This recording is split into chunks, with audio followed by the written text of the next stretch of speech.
I'm looking dangerous now, yeah. They looking anxious now, yeah. Look at their faces now, yeah. How did they make it out? Yeah, I had to break it. I'm talking that family curse. Everyone said I wouldn't make it, spoiler alert. Man, what are you so afraid of? Isn't that what life is made of? When you think about all you gave up, when you think about all the language and the bullshit that they sold you, when the teardrops hit your ceiling, will you see a human being? Will you open your eyes, avoid the pain? Girl, what are you so afraid? And what are you so afraid? And what are you so afraid? And what are you so afraid? And what are you so afraid? And what are you so afraid? And what are you so afraid?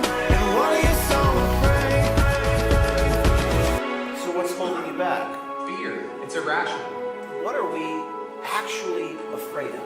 Especially Christians. You talk about eternal life and they're worried about losing their stuff and their money.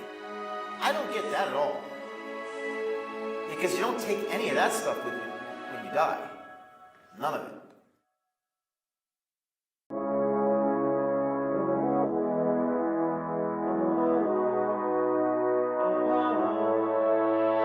This morning, when I woke, I couldn't stop hearing teardrops on my ceiling, falling from the eyes of the beautiful angel I had slaughtered. Hold me, ignoring what you told me, only for a moment. Everything is fine and the beautiful golden path unfolding. Anger in response to my emotion, all the trauma left unopened. Throw it all away and fly inside, get high, good times I'm reeling from the raindrops on the ceiling. From your heart this is revealing. You wanna get away, you're bored into my What are you so feeling. afraid of? Isn't that what life is made of? When you think about all you gave up, when you think about all the glamour and the money that they sold you, when the raindrops hit your ceiling, will you see a human being? Will you open your eyes or avoid the things this is revealing? I survived what they sent to destroy me, resurrected like a biblical story. They thought that it was the old me, but it ain't the old me, it's the bold me. I survived what they sent to destroy me, resurrected like a biblical story. They thought that it was the old me, but it ain't the old me, it's the bold me. Yeah, I'm looking dangerous now, yeah. They looking anxious now, yeah. Look at their faces now, yeah. How did they make it out? Yeah, I had to break it. I'm talking that family curse. Everyone said I wouldn't make it, spoiler alert. Man, what are you so afraid of? Isn't that what life is made of? When you think about all you gave up, when you think about all the language and the bullshit that they sold you, when the teardrops hit your ceiling, will you see a human being? Will you open your eyes, avoid the pain? Girl, what are you so afraid? And what are you so afraid? And what are you so afraid? And what are you so afraid? And what are you so afraid? And what are you so afraid? And what are you so afraid? And what are you so afraid? So what's holding you back? Fear. It's irrational. What are we actually afraid of? Especially Christians. You talk about eternal life and they're worried about losing their stuff and their money. I don't get that at all. Because you don't take any of that stuff with you when you die. None of it.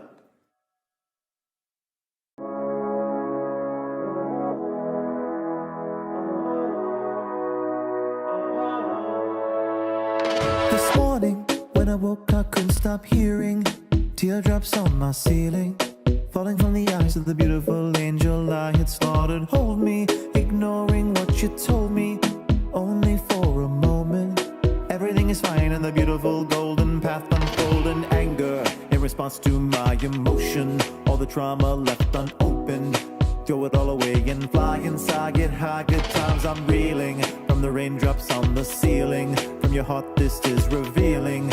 You wanna get away, you're bored into my What are you so feeling. afraid of? Isn't that what life is made of? When you think about all you gave up, when you think about all the glamour and the money that they sold you, when the raindrops hit your ceiling, will you see a human being? Will you open your eyes or avoid the things this is revealing? I survived what they sent to destroy me, resurrected like a biblical story. They thought that it was the old me, but it ain't the old me, it's the bold me. I survived what they sent to destroy me, resurrected like a biblical story. They thought that it was the old me, but it ain't the old me, it's the bold me. Yeah, I'm I'm looking dangerous now, yeah. They're looking anxious now, yeah. Look at their faces now, yeah. How did they make it out? Yeah, I had to break it. I'm talking that family curse. Everyone said I wouldn't make it, spoiler alert. Man, what are you so afraid of? Isn't that what life is made of? When you think about all you gave up, when you think about all the language and the bullshit that they sold you, when the teardrops hit your ceiling, will you see a human being? Will you open your eyes, avoid the pain? Girl, what are you so afraid? And what are you so afraid? And what are you so afraid? And what are you so afraid? What are you so afraid? And what are you so afraid? And what are you so afraid? And what are you so afraid? So what's holding you back? Fear. It's irrational. What are we actually afraid of? Especially Christians. We talk about eternal life and they're worried about losing their stuff and their money. I don't get that at all. Because you don't take any of that stuff with you when you die. None of it.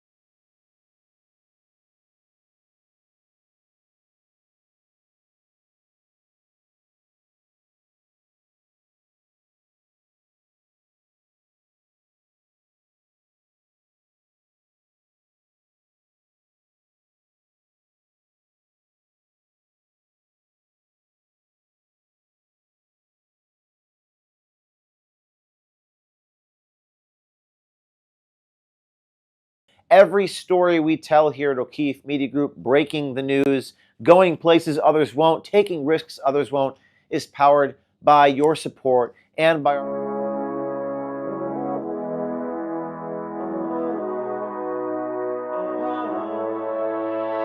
This morning, when I woke, I couldn't stop hearing teardrops on my ceiling, falling from the eyes of the beautiful angel I had slaughtered. Hold me, ignoring what you told me, only for a moment.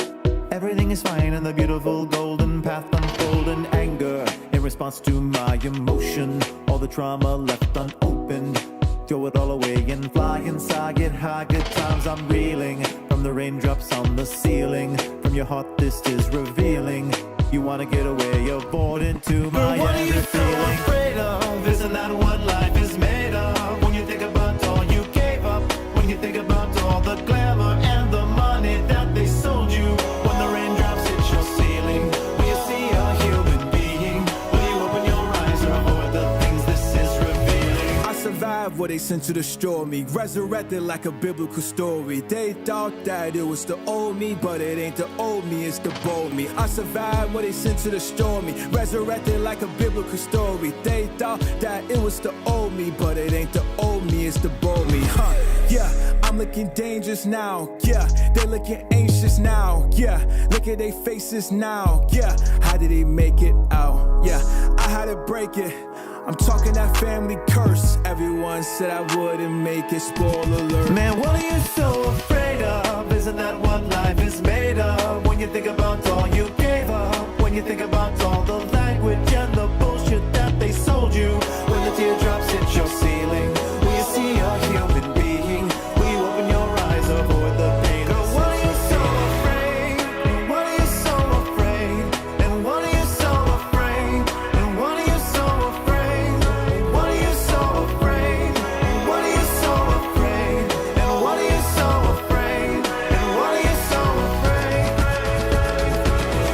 So what's holding you back? Fear. It's irrational. What are we actually afraid of? Especially Christians. We talk about eternal life and they're worried about losing their stuff and their money. I don't get that at all. Because you don't take any of that stuff with you when you die. None of it.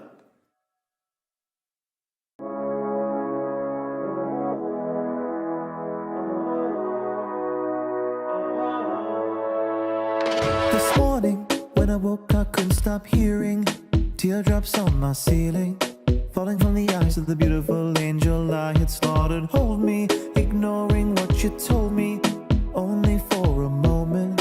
Everything is fine and the beautiful golden path unfolding. Anger in response to my emotion, all the trauma left unopened. Throw it all away and fly inside, get high, good times I'm reeling. From the raindrops on the ceiling, from your heart this is revealing. You wanna get away, avoid into my But what are you every so feeling. afraid of? Isn't that what life is made of? When you think about all you gave up, when you think about all the glamour and the money that they sold you, when the raindrops hit your ceiling, will you see a human being? Will you open your eyes or avoid the things this is revealing? I survived what they sent to destroy me, resurrected like a biblical story. They thought that it was the old me, but it ain't the old me, it's the bold me. I survived what they sent to destroy me, resurrected like a biblical story. They thought that it was the old me, but it ain't the old me, it's the bold me. Yeah, I'm looking dangerous now. Yeah, they're looking anxious now. Yeah, look at their faces now. Yeah, how did they make it out? Yeah, I had to break it. I'm talking that family curse. Everyone said I wouldn't make it, spoiler alert. Man, what are you so afraid of? Isn't that what life is made of? When you think about all you gave up, when you think about all the language and the bullshit that they sold you, when the teardrops hit your ceiling, will you see a human being? Will you open your eyes, avoid the pain? Girl, what are you so afraid? And what are you so afraid? And what are you so afraid? And what are you so afraid? What are you so afraid? And what are you so afraid? And what are you so afraid? And what are you so afraid? So what's holding you back? Fear. It's irrational. What are we actually afraid of? Especially Christians. We talk about eternal life and they're worried about losing their stuff and their money. I don't get that at all. Because you don't take any of that stuff with you when you die. None of it.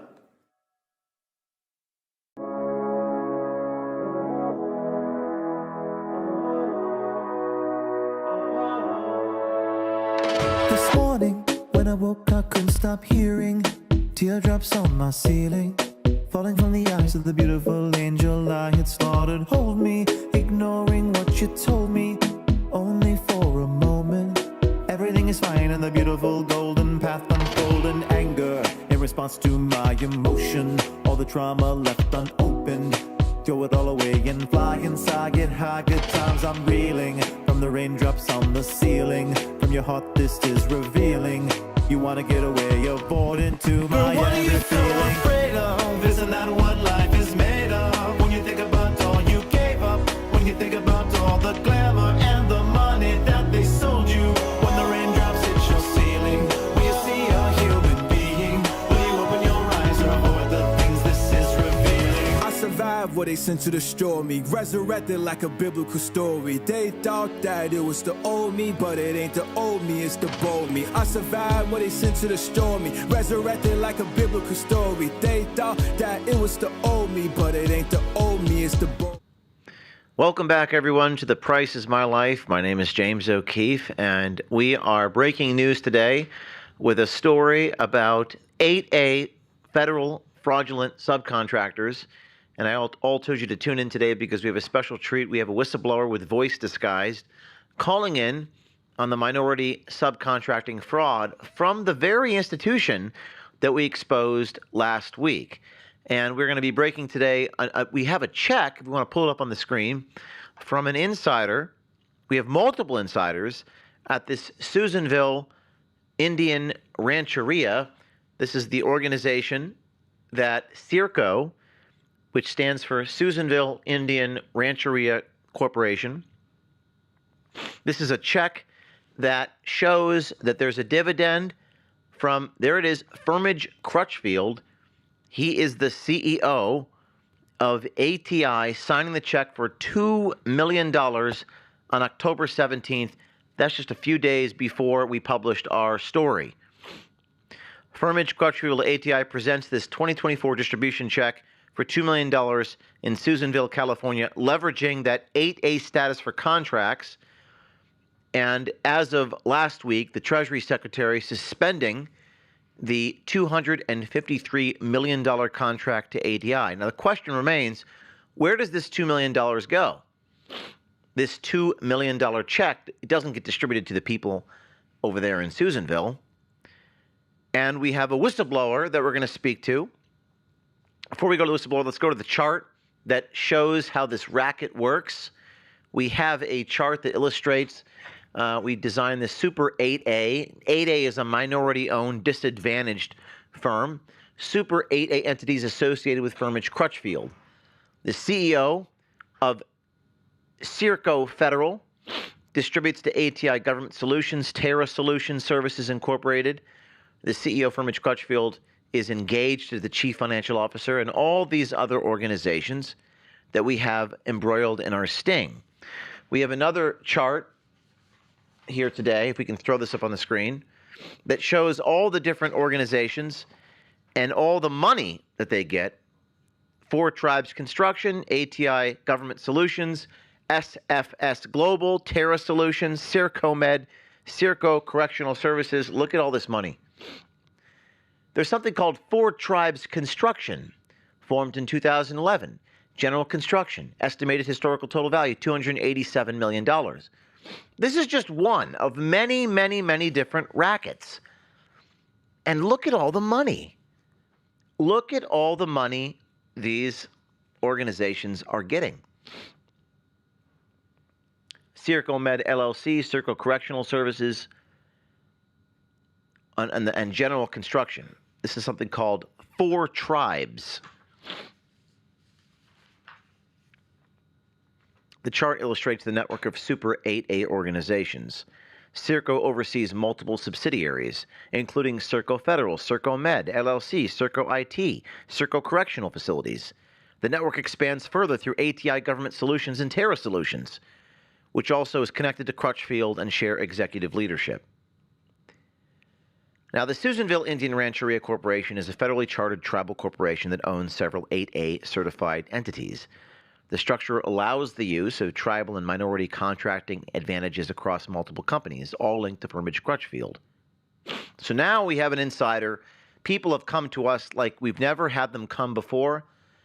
Dozens of people inside these minority-owned 8A companies that want to blow the whistle. Now, none of them want to actually speak on the record. Now, later today, I'm going to be having Thomas Drake, the extraordinary NSA whistleblower that came before Edward Snowden on. He's going to be on for 2 hours live. And there's the call-in number for people who want to speak. If you are a member of OMG, if you're a subscriber to OMG, you'll be able to ask Thomas Drake questions live over the air. And if you want to call in live right there to talk to us about this breaking story. But we're going to have people call in with their voice distorted. It's tragic that we live in a world where people are not willing to say the quiet part out loud, not willing to tell the truth. So we have to distort their voice. I've spoken to so many people that have witnessed this corruption, this scam. We even spoke to insiders at Accenture Federal Services. But before we read some of those tips, I'm going to bring on an individual I spoke to yesterday. We distorted his voice. And this guy is inside Sirco. That's right. We have whistleblowers on the inside now coming to us. Put that check back on the screen for those just tuning in. This is a check from Susanville. This is a check to Susanville Indian Rancheria, signed by Firmage Crutchfield, the CEO of ATI. Distribution check. Apparently, there's hundreds of millions of dollars going to this Susanville Indian Rancheria. They're taking half of the money. Where are the hundreds of millions of dollars going? They're not going to the people who live there, who are impoverished. It's very destitute there. So let's load up the conversation I've had with this whistleblower, this insider. This is going to be this is going to be a watershed moment, folks. We're going to have people on the inside of everywhere, particularly the 8A minority-owned subcontractors, and we're going to have them speak to us in the shadows with their voice disguised. Let's cue this up, and here's my conversation with the Sirco insider. Tell me who you are, sir. Sirco stands for Susanville Indian Rancheria Corporation. I worked there from the early 2000s till the mid 2010s. Walk me through, you overheard or you witnessed some of these people talk about pass-throughs? There was a meeting, more than one case, but one specifically I was privy to, where they were discussing, who the employees were, how the work gets done. I was told that it was the tribe provided ownership, and in some cases leadership on paper, but did leave with the impression that the majority of the work was not done by tribal members. That's my understanding. And we have a check here, SIRCO, Federal Services, the Susanville Indian Rancheria, that's dated last week, signed by Firmage Crutchfield, $2 million to the tribe. So Sirco initially was set up to create a for-profit enterprise for the tribe. So the general council is comprised of all their adult members. They have given day-to-day business responsibilities to the tribe business council, and Sirco was reporting, or it does report, to the tribal business council. Some people liked the casino, some people didn't. Some people liked the for-profit enterprise, some people didn't. Pretty sure everybody was in agreement that there wasn't enough money for the tribal members or for their community. The goal for Sirco was to smooth out those bumps in the road. So this check for $2 million, where does the money go? Because how many, was it $700 million when you and I spoke? How much money has Sirco or Susanville Indian Rancheria taken in from these federal no-bid contracts?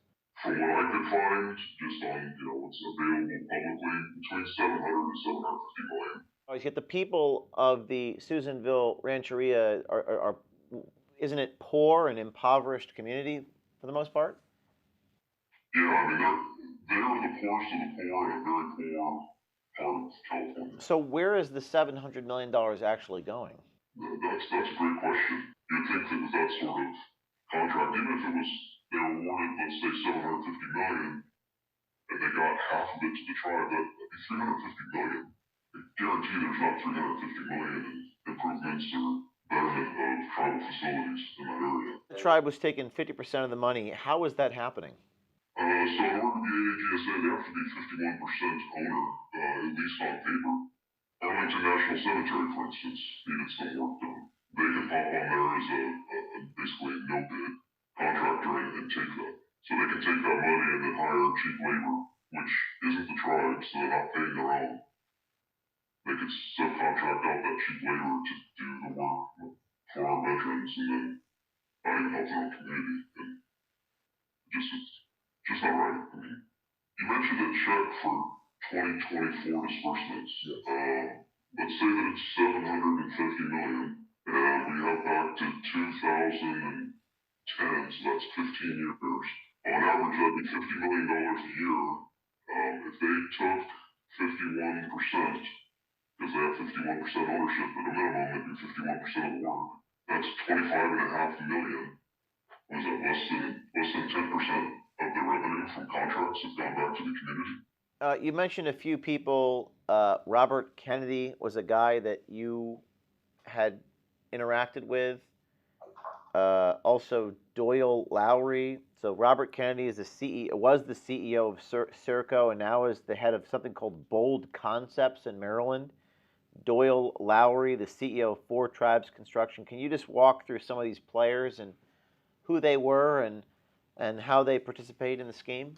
In 2007, Doyle Lowry was a tribal representative for the Susanville Indian Rancheria and met with one of Bold Concept subsidiaries for federal contracting and bonding. What seemed like good intentions as it was explained around the community.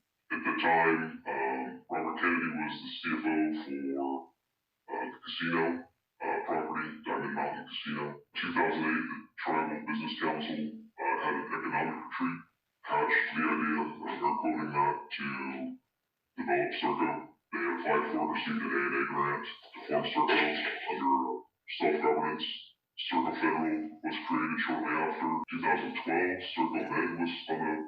The different companies that fell underneath the Sirco umbrella and use their core competencies.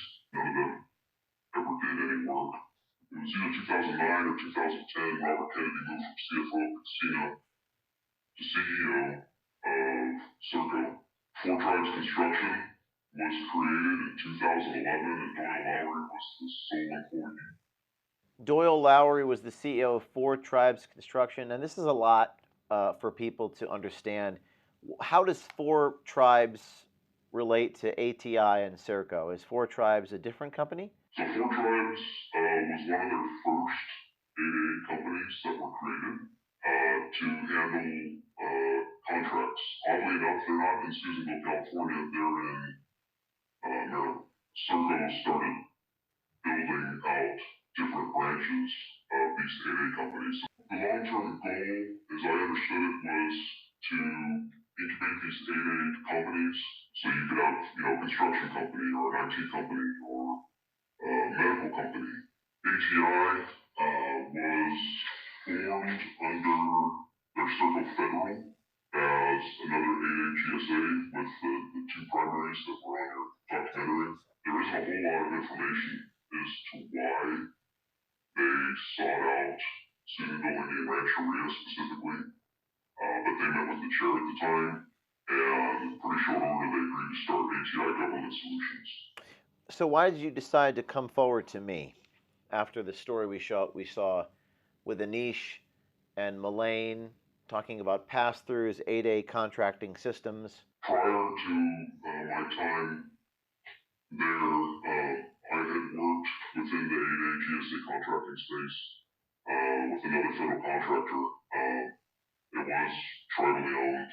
Most of the tribes and communities that we won contracts in were almost exclusively impoverished. My understanding at the time with the 8A program was to help disadvantaged companies get these contracts to help communities and help people in need. At what point did you realize something wasn't right? In watching the interviews and stuff and recalling my time there, they were abusing the system and basically taking money away from communities that really need it. Why are you talking to me? And what do you want to happen? What do you think will happen? What do people need to know about this whole racket? When you start looking at the numbers and the amount of money that's there, then I'm a taxpayer. I have been my whole life. That's a lot of money. It's a lot of money that's not accounted for in a very small part of the world from a little tribe in Northern California. It could be a watershed moment to kind of help get this reined in and under control. It might just be another voice in a choir of voices screaming corruption. I don't know. But I do know that's not right. I do know people that are members of the Susanville Indian Rancheria community. There's some really good people there, just trying to do what they can to get by. I would like to see, things better for them if they're going to continue getting these sorts of things. Have some accountability back to their own people. If it's not legit what's going on, it needs to stop. It doesn't feel legit, I guess, is kind of where I come from. All right, well, thank you for your time. And we will certainly be in touch, and hopefully more people come forward. Insider, we have insiders coming to us constantly, and they're all afraid of losing their jobs. They're afraid of retaliation. Even the people who don't work there anymore are afraid of retaliation. The whole world is afraid of retaliation. And I think it's a tragic commentary on our world, on our humanity, frankly on human nature, that no one's willing to say the truth out loud. They all fear the price they have to pay. So we are going to be having people call in with their voice disguised, providing us information. Please, if you're just tuning in, put on the screen again that check that has been given to us. This is the distribution check from ATI back to Susanville Indian Rancheria. This is a scam, a fraud that is so pervasive. It's $100 billion industry. These fake 8A contractors breaking the law, doing no work, acting as pass-throughs, but don't take my word for it. That's what they said in the hidden camera. And now we have people giving us the receipts. This is a new whistleblower providing the check.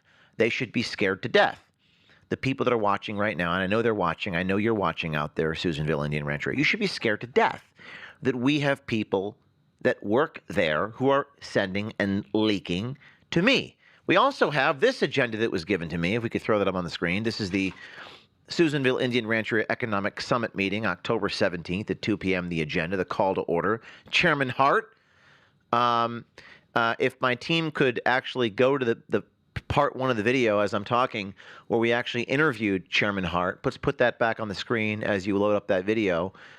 We actually interviewed undercover Arian Hart at the Susanville Rancheria in part one. But this document was given to me by someone who works at Sirco. And this was on October 17th when they took questions from 4 tribe enterprises, Sirco Federal Services, Diamond Mountain Casino and Hotel. These are all firm subcontractors that the tribe works with under this 8A pass-through scheme. And we have some hidden camera footage where there he is, Arian Hart, the guy who called the meeting to order, speaking to our undercover journalist. Go ahead and play that again. Ownership to be able to obtain that. It makes it easier to get into the 8A contracting, for sure.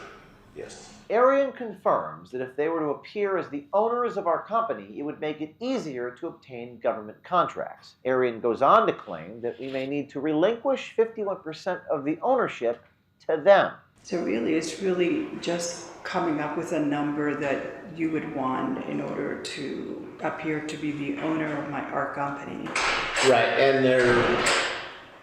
and some of that will be determined by the 8A corporation, so we may have to be like 51%. Well, there you have it. So 51% owners, and they take half of the money. Now, if we could throw on the screen some of the other tips that we've received, actually play that, this is over Signal. This is a much larger story here if we want to pursue it. A lot of prime sub and sub relationships out there. If we could throw that tip on the screen, we just got this guy telling us that we found one patient with a disease, and not to get too fixated on ATI, who is just doing what every other government contractor is doing, and everybody knows it. Here's a fact. But by the way, we've gotten hundreds of these messages. The entire thing is driven by DEI. This contract will go to a woman-owned business. So ATI set itself up to, technically speaking, be a woman-owned business. All the president has to do is extend the EO on DEI to cover all government work contracts and specify to all appropriate government officials that race, gender is based on no longer be awarded, only on merit. If you're buying toilet paper, sure, go low bidder. This was not a single company being crooked. This is James stumbling into a nest and discovering that government contracting is all like this. Literally 0 of my friends and colleagues I've sent your video to were surprised in any way. That's literally every single day across the nation. It's nothing shocking. That's the bigger story. Don't focus on one company. We'll read the rest of this, but let me just say to the audience, you're wrong. The only reason anyone cares about this is because we got one guy on tape. People don't care about big economic numbers, $100 billion. What did the guy say? It's just a statistic. But the only reason people care is because we got the guy on tape admitting it. As Saul Alinsky taught us in Rules for Radicals, you must pick the target, freeze it, personalize it, polarize it in order for people to care about the whole racket. But yes, you are generally correct that this is not about ATI. This is about the entire system is built upon a house of cards. Let's go back to what he wrote. That's literally every single day across the nation.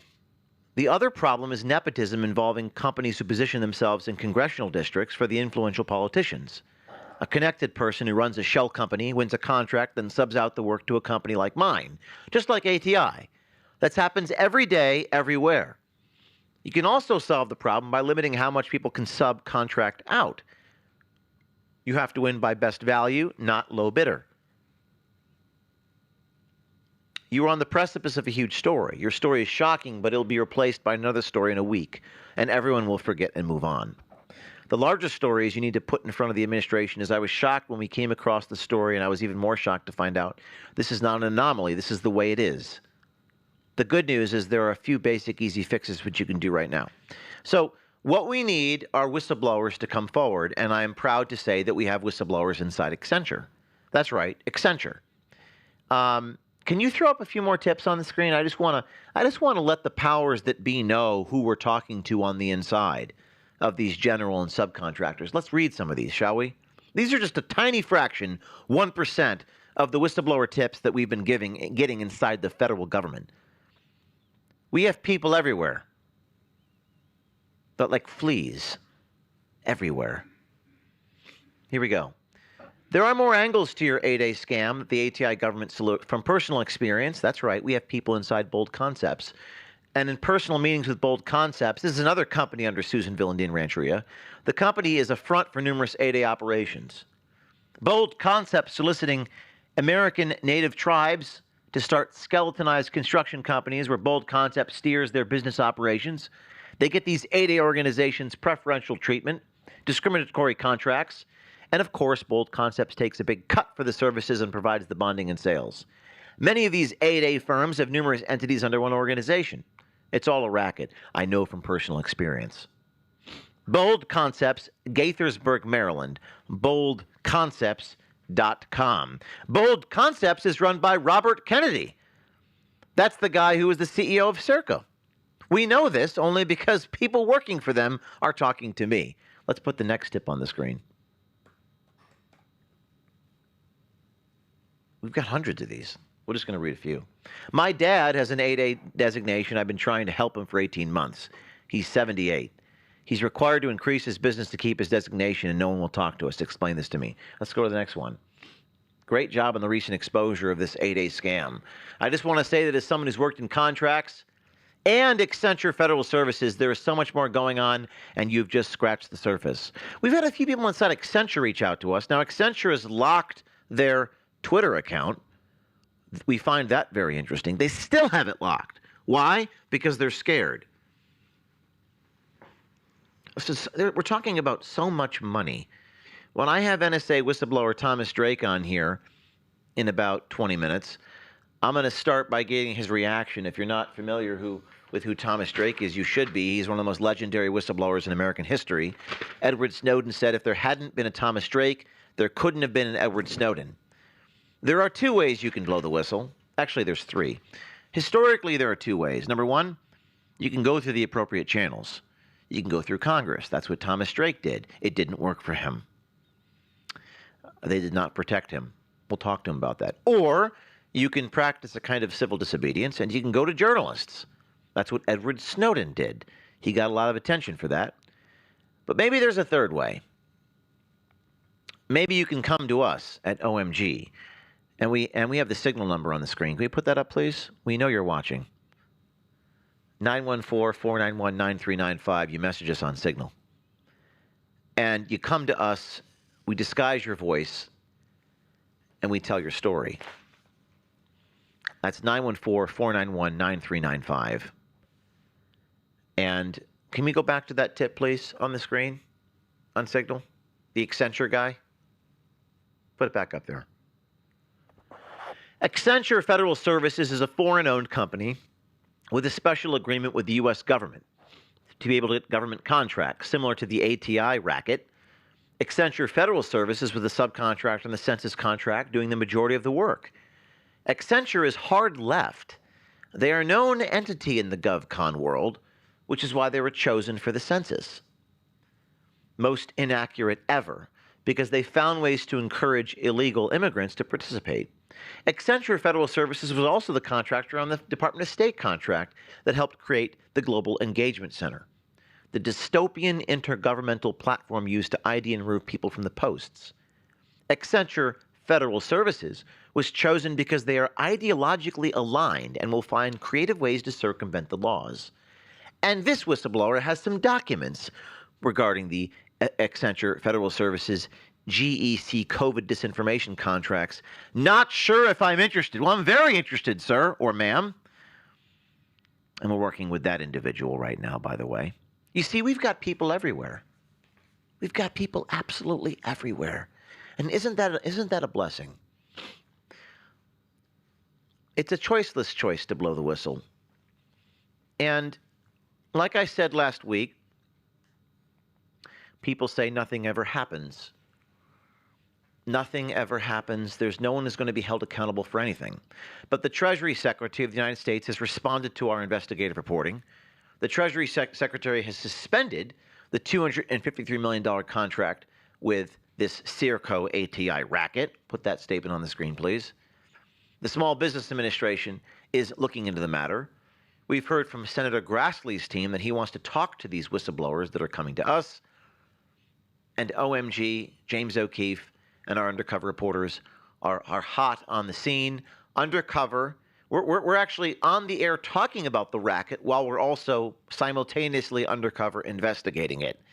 And if you think, oh no, they're going to know about James, don't tell them what you're doing. Apparently a $10 wig didn't stop us. Like I said, the Treasury Secretary suspending the contract. Many of you out there, I know what you're thinking. You're thinking, nothing's going to happen, James. Nothing's going to happen to these people. There's no hope. And if we could put the Treasury Secretary's statement on the screen, please, while we're talking to the audience, and I'm telling them what they're saying. Nothing's going to happen to these people. This is Treasury Secretary Scott Bessent. The taxpayer dollars must be protected. Kelly at the SBA has my full support to get to the bottom of the abuses. U.S. Treasury will cooperate fully. The Inspector Generals and enforcement partners to safeguard the integrity of the Justice Department. And I am talking to the Department of Justice, ladies and gentlemen. I have a meeting with the Department of Justice later in the week. But I know what you're thinking. Before we get to some callers, I just wanted to make a statement, and then we'll get to the callers that are calling in. You're thinking, yeah, we'll get to the callers in a moment.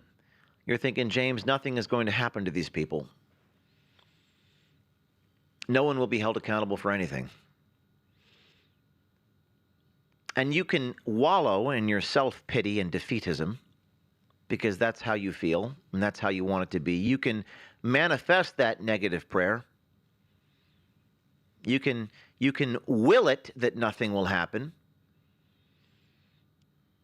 Or you can say to yourself and say to me that we are going to expose the motherfuckers. And we're going to come forward with the abuse and the fraud. You can say to yourself, well, I have children, I have a mortgage. And by the way, I understand what it feels like to be retaliated against. NSA whistleblower Thomas Drake, he understands what it feels like to have federal agents. And we're about to hear from him in 15 minutes. We're about to talk to this man. He's an unbelievable human being.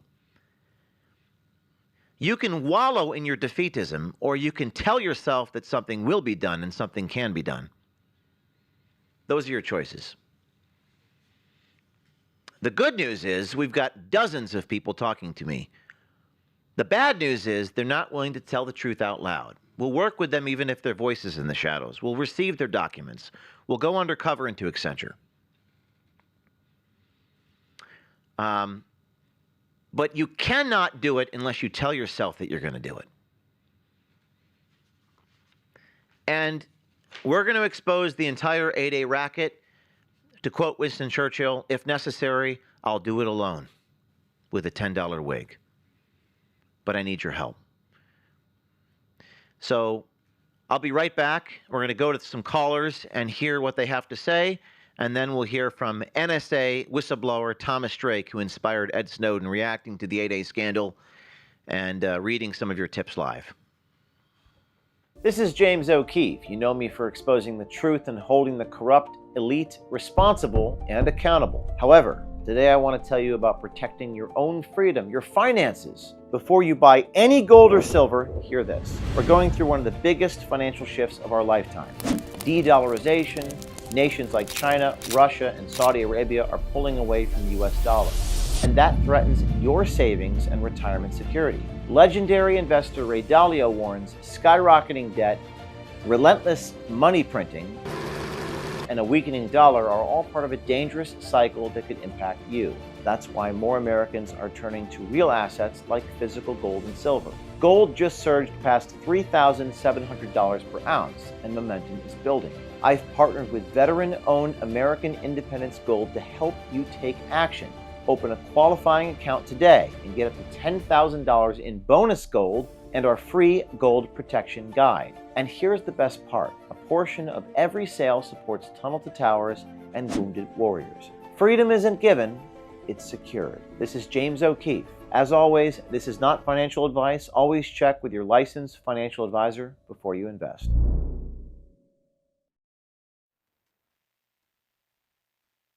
Callers get their reactions before we get to Thomas Drake from the NSA.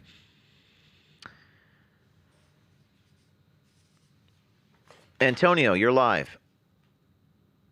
Yes, James O'Keefe, how you doing? It's Antonio Lorenzo here. Hi, Lorenzo. What's going on? All right, so are you familiar with the HUD Section 3 program? Reason I'm asking is because HUD Section 3, all right, this dates back to the Indian Civil Rights Act of 1968.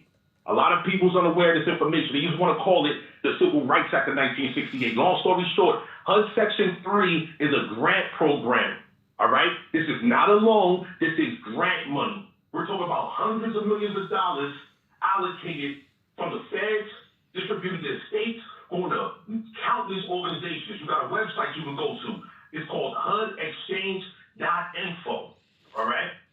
HUDexchange.info, you select grantees, find a grantee. You can pull up who's received 6 figures to 7 figures plus, yearly, annually, over and over and over again, right?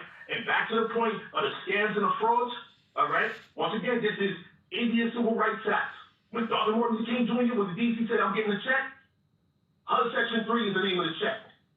All right? Now, continuing, the issue is you have people, right, that are property management, they're engaged in real estate, various HUD programs, right? Low-income housing, because AA also deals with this economically disadvantaged populations, right? Same thing with the HUD Section 3 money. So you see countless numbers of immigrants, foreigners, if you will, right, that are getting these contracts, charging, like I've seen these for myself, right? I've spoken to people that have been receiving HUD contracts, grant money, for over 20 years in regards to real estate alone, right? Once again, this is tying into public Indian housing where they're billing the feds, billing the government $150 to install a light bulb in an apartment. All right? Thank you for the tip. I hope that someone out there can help us expose that, because we need to expose. Go to the next caller. We have another caller on the line. Is it Doy? This is Dory. Hey, Doy, how you doing? I'm fine. I just wanted to brief you. I don't want to take up too much of your time, James. I know you're a busy, very important man. I'm from Cypress, Texas. I've been following it and listening to you for years. I love what you're doing. I'm just calling to offer you an encouraging word to tell you to keep doing what you're doing. You represent honor and integrity, and our nation needs more honorable and integral men who seek the truth, who stand up for the truth, who want to expose deceit and lies. We need more men like you to stand up, contribute, stand up, and represent for the American people, because we need it right now. And I just wanted to tell you that, man. I'm a big fan. I love what you're doing. You've inspired me to do that in my little community out here in Cyprus. And I just want to give you a salute as a man, trying to be a good man, from one man to another. I thank you, brother. Keep doing what you're doing. Expose it all. Help us learn the importance. Help Americans learn the importance of being honorable and truthful and truth-seeking and righteous. Please keep doing what you're doing, sir. Thank you. Thank you. Yeah, I mean, I'll keep doing it. I think that many more people should be doing it, and I don't understand why. I mean, there's a quote from Scripture that my colleague just sent me: "Every idle word will be judged." Matthew 12:36. This is for the people that sit back and do nothing, with the excuse that nothing gets done. If you tell yourself that that nothing will happen, then you are praying literally to yourself that nothing will happen. And then there's the fear. There's the well, what about that? What about my children? And that's another one that I don't understand, because your children are going to be looking up to a coward. If you, like my friend Rick Adante told me over the weekend that he wants his son to look up to him when he's getting older in life. And you say, Dad, what did you do? And he said, well, I did everything I could. We have one more caller who's going to talk to us about how do we find the companies for the 8A, because we're going to be exposing more of this scam, this 8A contracting scam. Craig, are you there? Yes, hi, James. Hey, what do you got, Craig? Tell us how to find these scam companies. Yeah, there's about 3 primary sources to search for these 8A companies. There's an SBA link. Let me see if I can read it off to you. SBA.gov. You can do a search for a small business search, and then in the options you can select disadvantaged 8A. And when I did a search on that, there's 5,115 of them across the country. 5,115? Yes. I'm at the SBA. I'm at the SBA.gov link. Where do you click? Okay, 1 second. We're on the SBA's website right now. Luckily, we have a SBA, Kelly Loeffler, who is willing to reform it.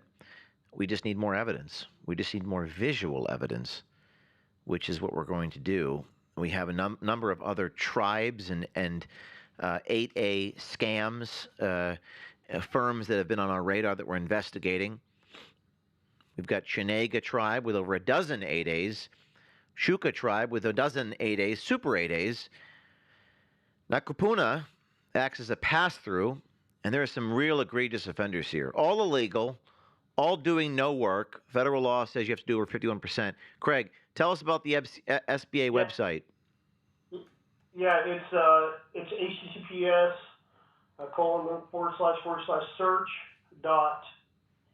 certifications.sba.gov /advanced ? Page equals 1. Wow. Okay. Thank you for the tip. That's long. Thank you for the tip. We are going to have Thomas Drake, NSA whistleblower, on the program. We're going to do that in 5 minutes. We're going to reset the studio here. In the meantime, we're going to hear a word from our sponsor, as well as, if you have not seen the extraordinary interaction between myself and Melaine Cromwell, where I take my wig off, we're going to play a little excerpt from that. We'll be right back in 5 minutes. Don't miss Thomas Drake. This is going to be probably the most incredible conversation with Thomas Drake. I had dinner with him last night, and one of the things that he said to me was, we was talking about kind of the human condition and human nature, to shake people awake, to expose the phoniness of our own humanity, and to take a look inward at ourselves, which I hope that this will make you feel uncomfortable.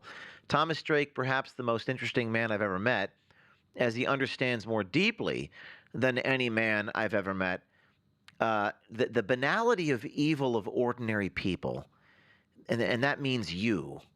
So I intend to make you feel uncomfortable. He blew the whistle on the NSA before Ed Snowden did his thing. And he said they don't want to look in the mirror. People don't want to look in the mirror, so they must destroy the mirror itself. It's all fake. It's all an illusion. We're all going to die. You don't want to think that way, but it is in fact true. We live in a performative democracy. I'll be back in 5 minutes with Thomas Drake, whistleblower, with the NSA. This is James O'Keefe. You know me for exposing the truth and holding the corrupt elite responsible and accountable. However, today I want to tell you about protecting your own freedom, your finances. Before you buy any gold or silver, hear this. We're going through one of the biggest financial shifts of our lifetime. De-dollarization. Nations like China, Russia, and Saudi Arabia are pulling away from the US dollar. And that threatens your savings and retirement security. Legendary investor Ray Dalio warns skyrocketing debt, relentless money printing, and a weakening dollar are all part of a dangerous cycle that could impact you. That's why more Americans are turning to real assets like physical gold and silver. Gold just surged past $3,700 per ounce, and momentum is building. I've partnered with veteran-owned American Independence Gold to help you take action. Open a qualifying account today and get up to $10,000 in bonus gold and our free gold protection guide. And here's the best part. A portion of every sale supports Tunnel to Towers and Wounded Warriors. Freedom isn't given, it's secured. This is James O'Keefe. As always, this is not financial advice. Always check with your licensed financial advisor before you invest.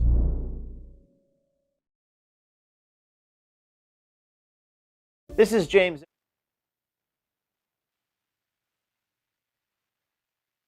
My name is James O'Keefe.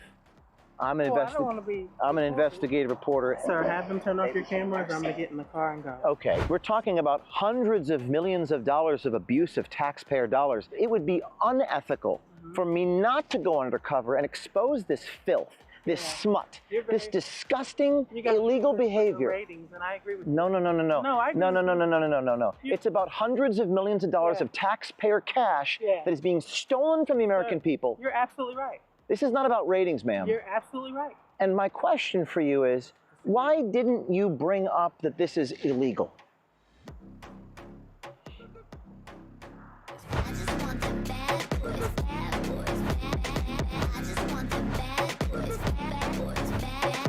My name is James O'Keefe. Turn that on.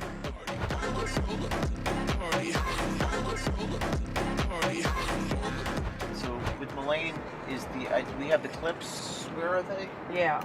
Sit back and collect my percentage. Is that in that clip you sent me?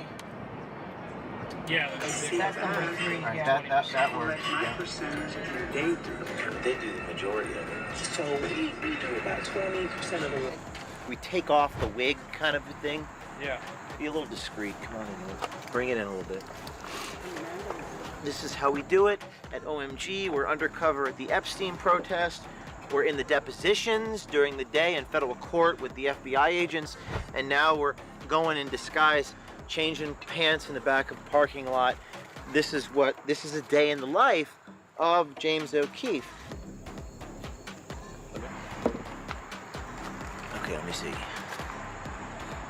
Okay.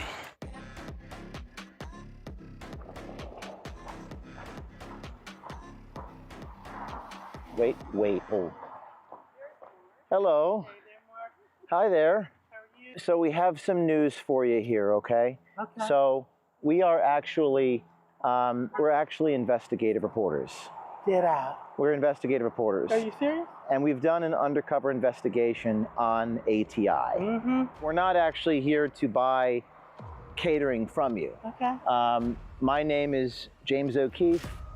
I'm an investigative reporter, and you're on video. Sir, have them turn off your cameras. I'm going to get in the car and go. Okay.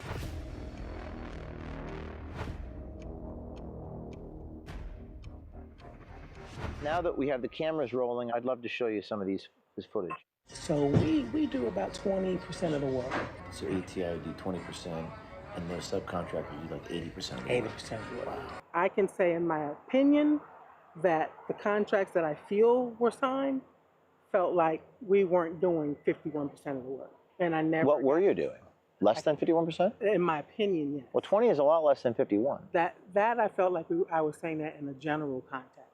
This is juicy gossip. I love it. No, this is fact. It's not gossip. So ATI do 20%, and their subcontractors do like 80%. 80% of the work. That's all my opinion. Right. I don't know if we want to share they do all the work. No. Why were you whispering? Because it's illegal to do less than 51%, I'm affirming that we don't want people to know this because it's illegal. And you emphatically respond, no, we don't want to share it. No. Oh, okay. What? You're whispering, yeah. You don't want people to know this. Yeah. I would assume Firmage wouldn't want people to know that if that, in fact, were the case. Is there some rules or something like you were telling me about, like that you have to report 51%? 51% on paper. Correct. Right.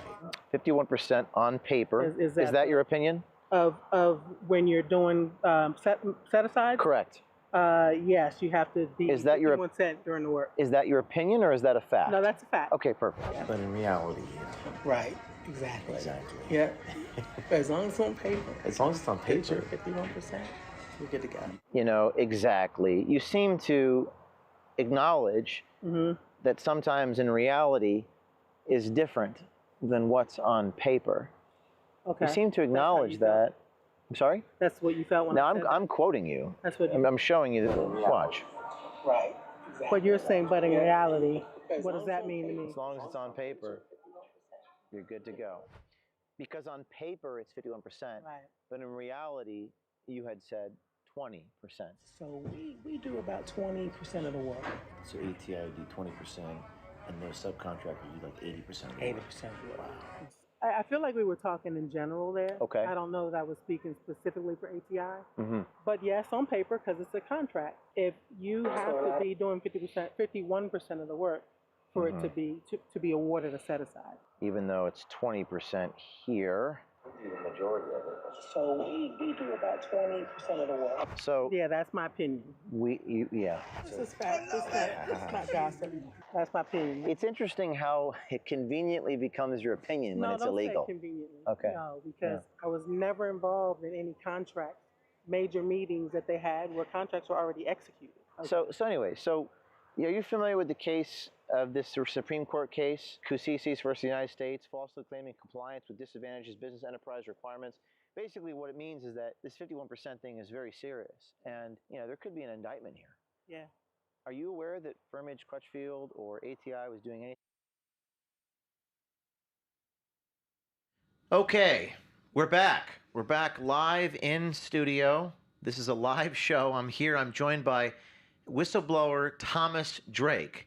Thomas Drake, who blew the whistle on the National Security Agency. And this is a really special treat. Usually we do these pre-recorded, but today we're doing it live. A 2-hour-long conversation with Thomas Drake. Ed Snowden, we all know who Edward Snowden is from 10 years ago, once said, if there hadn't been a Thomas Drake, there could not have been an Edward Snowden. And before there was Edward Snowden, and there's the quote on the screen, there was Thomas Drake, who blew the whistle on the National Security Agency's surveillance programs, even before Edward Snowden did. He's one of history's most legendary whistleblowers. He went to his superiors. He did it the way you ought to do it, the Department of Defense Inspector General, and even congressional oversight committees. And for doing that, he was charged under the Espionage Act of 1917. This was in the year 2010, 3 years before Ed Snowden. And Drake's life was upended. They tried to destroy his life. His career ended. They took away his security clearance. His finances they tried to ruin. He spent $1 million on lawyers. Today, in today's dollars, that's more like $2 million. And the case nearly sent him to prison until it collapsed in 2011. At the time, he went on 60 Minutes. Edward Snowden was inspired by Thomas Drake. In fact, you saw the quote.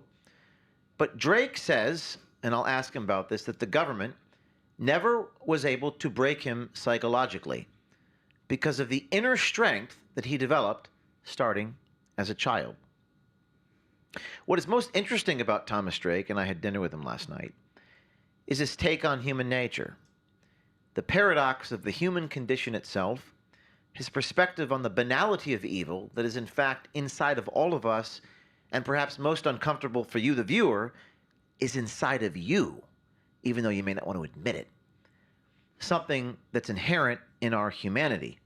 And I'm going to be talking with him about that. Thomas, thank you for being brave and being here with me here in West Palm Beach. It's nice to have you here, sir. Yeah, well, thanks for having me. Thanks for inviting me onto your show. I would first like to get your response to what you saw on the screen, those subcontractors and the scandal. And I think yourself, you have some experience with this, being a federal employee and witnessing. Can you tell me your reaction to that? For me, it's just the continuing sad litany of the games that are played with contractors and the relationship with the government. And this is all white-collar activity, white-collar gamesmanship. It's finding ways in which I can actually enrich myself more than, let's say, normal. You can never make enough money. There's always more money to make. And hey, this is a mechanism by which people started using it as a pass-through or a cutout, as some would call it, to make even more money and taking advantage of what was probably originally a valid program in terms of disadvantaged or women-owned or minority-owned, and now they're just using it to basically just, rip people off. It's a racket. It really is a racket, and it's just one of any number of rackets that exist in the contracting world, if you're speaking just of that part of the world, within the federal government, and I'll even extend it to state government. General contractors, subcontractors. You worked for Booz Allen Hamilton, is that At right? one point in my time, yes, got up to management level. Management level Booz, that's where Snowden worked too, Ed Snowden. He did, yes. Have you met Snowden? I have met him, yes. You've met him. And he says that you inspired him to do what he did. And I read this book, because I don't think you've written a book yet, but there's Not been yet. books written about you. Yeah, a number of them, or chapters, or making direct references or extended passages about my case. For those of you just tuning in, we're talking to Thomas Drake, legend, one of the greatest whistleblowers in American history. You may not know the name, but there were two ways in this book written about you. You didn't write the book, but it was about you and Ed Snowden. There were two ways that they talked about blowing the whistle. One is to go the traditional route, to go through Congress and so forth and so on. And the other is to kind of be a civil disobedient and go to journalists. Ed Snowden took the latter. You tried to do the right thing. Are those basically the only two ways one can blow the whistle? Or how does it work? Well, there are formal channels by which you can blow the whistle, and government wrongdoing, fraud, violations of the law. And those channels exist. They're actually well advertised even within the system. They have posters hanging on, the walls as you're walking down the hall. At the NSA they had those Even posters? at the NSA, Wow. yes. Wow. However, they're also exposure channels, because obviously if you're blowing the whistle, especially on your own agency, they're not going to take too kindly to you sort of airing the dirty laundry, even in secret.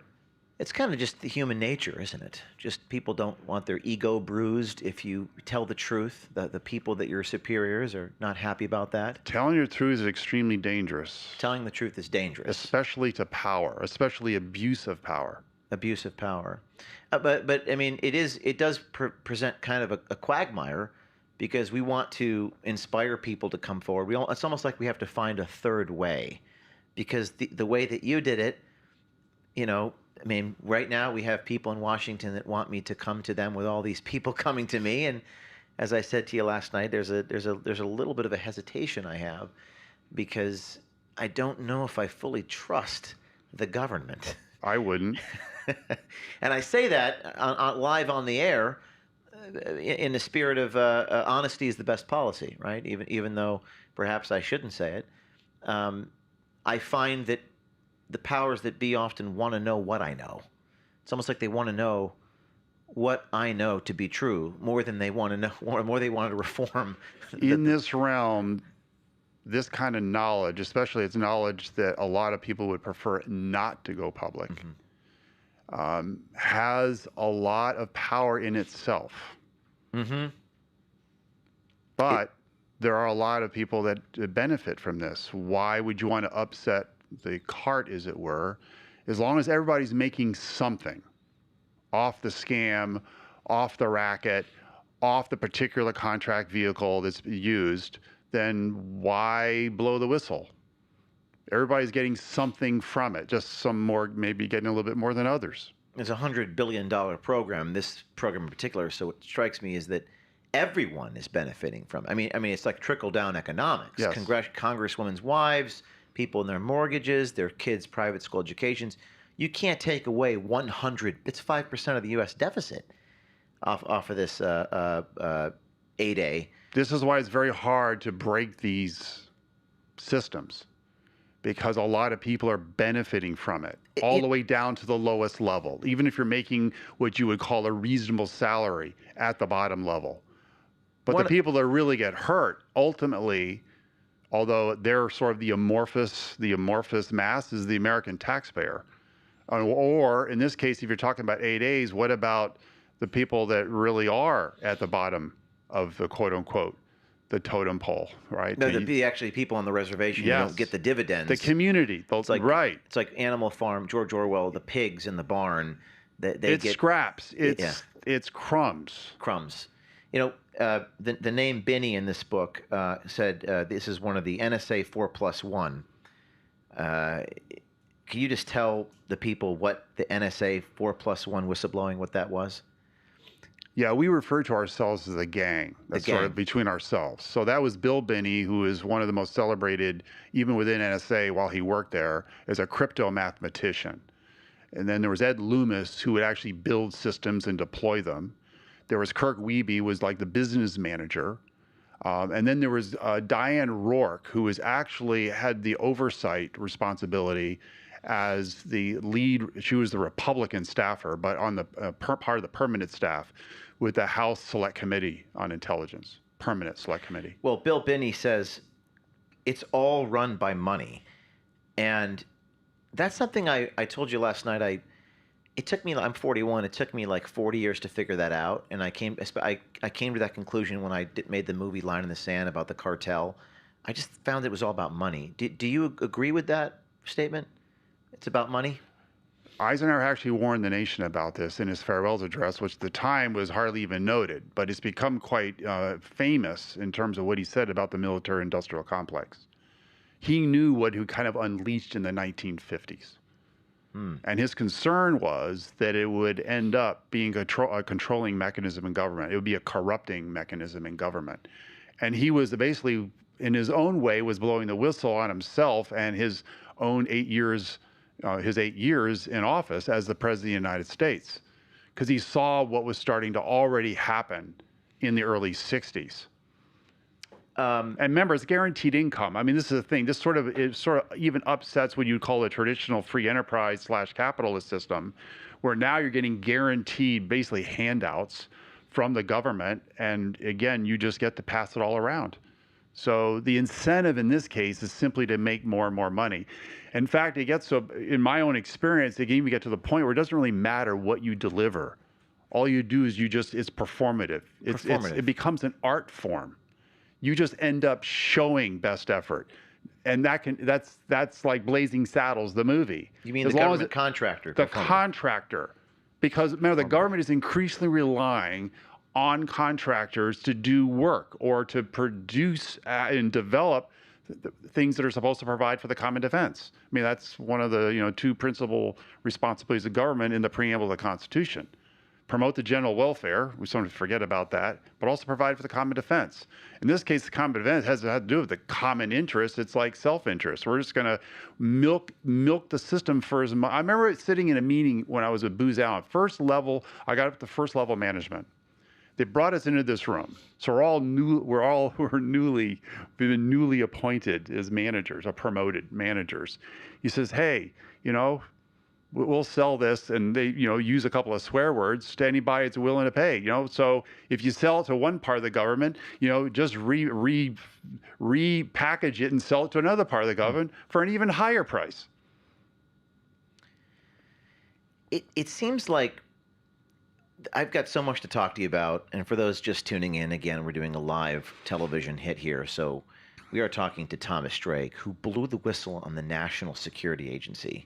You think what you do is tough, blowing the whistle on 8A pass-through schemes? This guy went to war, not by his own volition, but he didn't think he was going to war. He thought he was going to do the right thing.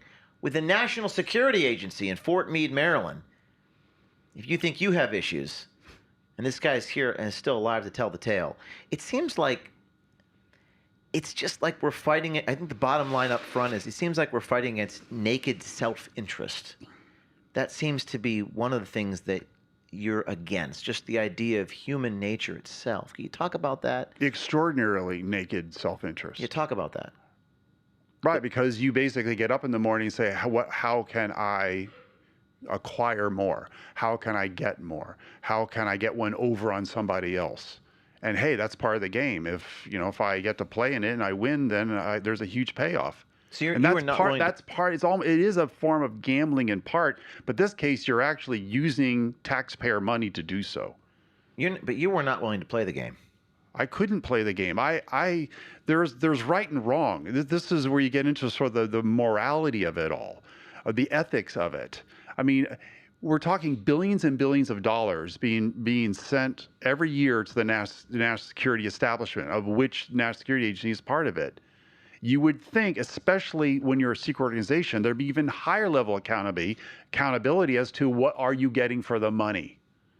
I could not remain silent when it came to billions and billions in fraud, waste, and abuse. I certainly couldn't remain silent in terms of the abuse of the Fourth Amendment, in terms of the First the surveillance and Fourth regime. Amendment are in your position. You've said that those are the most important ones. If you go back to the very basis for the American Revolution, the thing that actually makes us American, I would argue, is encapsulated in the First and Fourth Amendment. Why do you believe that to be just the American founding is so?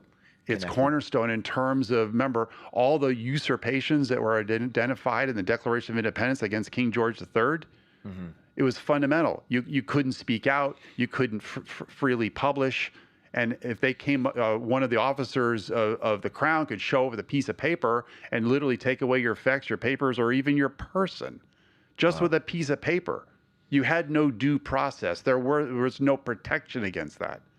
It was raw power dominating you as a colonial. And you and I both have this in common. We've both been raided by the feds.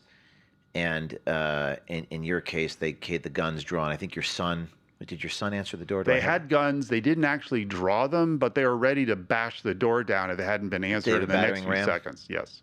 And you had went to the Baltimore Sun newspaper in the year 2006. Well, ultimately, see, this is key. Okay. I went through every channel that existed in terms of the formal disclosure channels.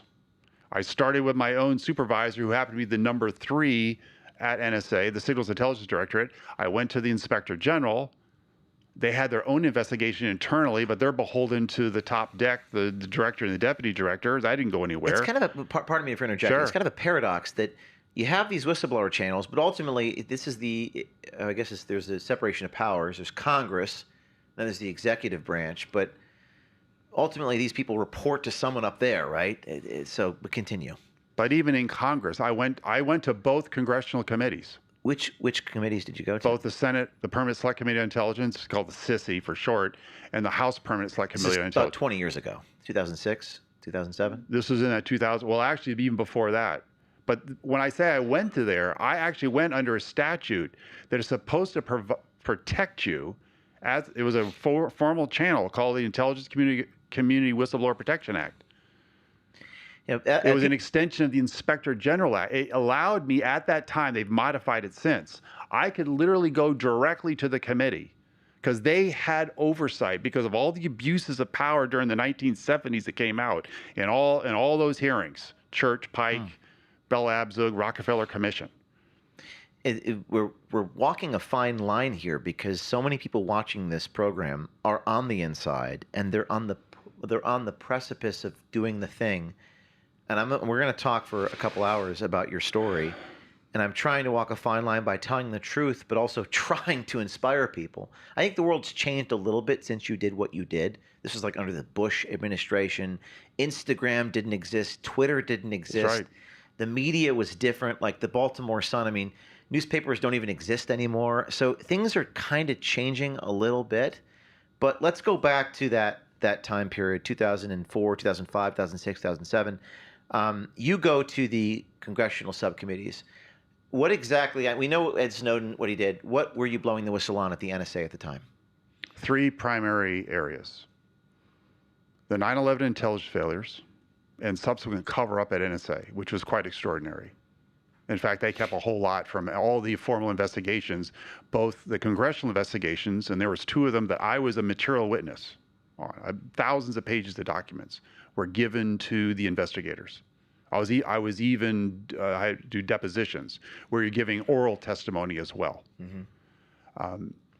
I also was part of a DOD-IG investigation involving the largest, basically at the time, it was by far the largest contracted program in NSA called Trailblazer. Trailblazer. And there was requirements for Trailblazer, but most all those requirements had been satisfied by, in part, by another program called Thin Thread. Thin Thread. These sound like out of a Jason Bourne movie, by the way. there is that element to all of Treadstone. this.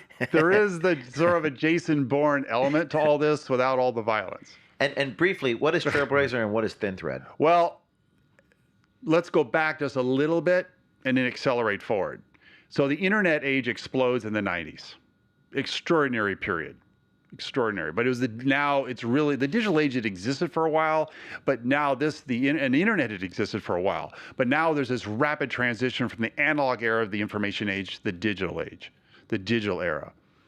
Massive amounts of data, because it's far easier to generate data in the digital space than it was in the analog space. NSA knew, this is right after the Cold War, they actually identified the challenge they faced with the digital age. How do you, it's one thing to collect all this, but how do you make sense of it? All the methods they had used and had been quite successful at back in the 50s and 60s and on well into the 70s and 80s were coming up short. So they knew they had a problem. Well, at NSA, because it's much more of an engineering organization in terms of, hey, we got a problem, let's solve it. Classic, necessity is the mother of invention, that famous phrase in terms of American industry, going back to the industrial age. So sure enough, small teams solved what we refer to as the big data problem. That was thin thread. It was ready to go well prior to 9/11. Mm-hmm. But it only cost about, when it was developed, a little over $3 million. But in the year 2000, 2001, there were some preliminaries, just to make a long story short. They awarded a multi-billion-dollar program to SEIC and a bunch of subprimes. Almost $4 billion, or the original program, prior to 9/11.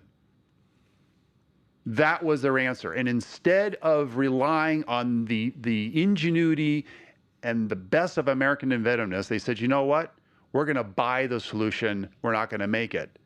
But the kicker for me, which is still to this day surreal, that solution had already been made and was being rapidly improved. But they decide we're going to go out to industry. Kind of like we're going to do, in part, what was done during World War II with the Manhattan Project. But we're just going to spend a whole boatload of money on some contractors, and they'll figure it out. Now, you're the contractor, and you can imagine, if your eyes get really big because you're seeing massive amounts of money that you're going to be able to live off of for the next several years. And Trailblazer?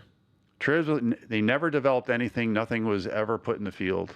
And they had shut down. This was right before 9/11, although Trailblazers went on going for a number of years. Because remember, after 9/11, the Congress basically comes to NSA and says, how much money do you need? As if more money was going to be the answer. In most cases, it's never about more money. What is it about? It's about solving the problem. Why do you need, but if you want to just make money, yeah, we'll find ways to spend money. So you're incentivized not to solve the problem. Incentives are not aligned. No, you're incentivized to keep the money flowing. Right. So at some point you decide, I'm going to go to the government channels to tell me through your mind state at the time, I'm going to go to whistleblower avenues. All that existed, starting with Where did you NSA start itself. first? The number 3 that I reported to. That was your actually was boss? my hiring manager. Your hiring manager. She was the signals intelligence director at the time. And what was her reaction to your disclosures? She didn't want to hear about it. And then what did you do? Well, I could have just sort of, okay, no, nothing's going to happen. I can just sit back and ride out the rest of my time at NSA, get a government pension, and ride off into the sunset, right? Even after 9/11. And what year was this exactly? This was the fall of 2001. This is the fall of 2001. Fall of 2001. First day on the job was 9/11. Your first day at work Yes. was 9/11? Yeah. After I went through all the processing and everything else, the first day reporting to my new duty station was literally dark 30. It was actually 0500 in the morning, Zulu time, right? Wow. It was 0500, 24-hour clock Truth military is stranger time. than fiction. Yeah, well, there's a whole lot of truth here that it may sound and probably is stranger than fiction. It'd be difficult to write the Hollywood script. You can't. Yeah, they would laugh at Netflix if you wrote this down. I'm in a meeting and the 2 towers are hit, and then the Pentagon, shortly thereafter, it's like, I remember sitting. It was in the Legislative Affairs office. I remember standing up. So my chair was up against the door that goes into the outer hall. the director of the Signals Intelligence Directorate was actually giving a briefing to a TAG team. It's a technical advisory group for the SISI, the Senate Select Committee. They really had concerns about what the country, what was national security going to receive for all this money that's being spent on Trailblazer. And NSA was in fact challenged to explain what would the country receive for all that money. So once again, there was this meeting that was set up. Well, I remember when the executive assistant came in and said the second tower had been hit, I stood up and said, America's under attack. The next 4 months are a blur for me. A blur. Until I was with family in New Orleans celebrating Mardi Gras. That was the first time I felt somewhat normal again as a human being. What was that 4 months like for you? Just working heads down? Unbelievably compressed. Just lots of work. Staggering amounts, tasking. You're trying to figure out, because you knew this was more, it was not just an everyday crisis. This was going to be a multi-year crisis. What and of did you course, do? all kinds of pronouncements were made by Bush and then Cheney going to the dark side, Cofer Black saying we're gonna take the gloves off. What did you do for the NSA? I was hired in literally the title originally. I had multiple positions, was senior change leader. So I'm in the operations side of NSA. This is the active side. This is the side of NSA that goes out, collects signals, makes sense of them. So what were your duties? My duties was that I actually had a small leadership and communications team that reported directly to the signals intelligence director. So we were responsible for basically setting up communication systems to keep everybody informed. We were advising as well in terms of how to respond to what happened on 9/11. We were having to deal with questions that were already starting to come from Congress. We were also, hey, what else is there in the fight? What else can we put into the fight to deal with terrorism? We didn't know. Remember, right after 9/11, they didn't know if there was other cells that were in operation. People forget. I mean, it's hard for me now as you were going back. You know, this is it's 25th anniversary next year. It's hard to believe. So those 4 months were a blur for you. You go to your supervisor. She shrugs her shoulders. And then within just days of 9/11. The reason, this is critical. 9/11 was a failure to keep people out of harm's way. 9/11 was a failure, systemic failure to protect the nation. But the system had been blinking red for years. Even George Tenet sent out a memo 3 years earlier saying the system is blinking red. There was all kinds of indications, but this is post-Cold War. NSA was still trying to sort out like who's the next threat, who's the enemy. This was clearly a non-state actor, transnational, which I was very familiar with because I had worked in a previous assignment as a commissioned officer in the Navy down at the Pentagon in the Alert Center, the National Military Joint Intelligence Center, sitting on the terrorism desk in 1993 when they tried to drop the World Trade Center towers the first time. 6 people died. I remember we were on the desk. It was a small team. We're in the Alert Center. We were sending out reports based on very advanced analysis. They mean business. Al-Qaeda and company means business. They're not going to rest. They're going to come back, and they want to make it spectacular. We warned. I remember they're going to come back. We even made reference to airplanes. They'll use everything possible. So I'm sitting there literally on shift, and the J2, who was one of the general, he's a general, but he was considered the chief military intelligence officer. He reported directly to the Joint Chiefs of Staff. He comes down because he's been reading the reports that we're sending out from the terrorism desk. He's sitting there talking to the senior duty officer. He says, "Yeah, I'm reading all your reports." Shaking his head at the same time. He says, "Who cares about some raghead spouting off fatwas in the desert?" What year was that? 1993. So about 8 years before 9/11. This is after they tried to drop the Trade Center towers the first time. Imagine if you had that on video.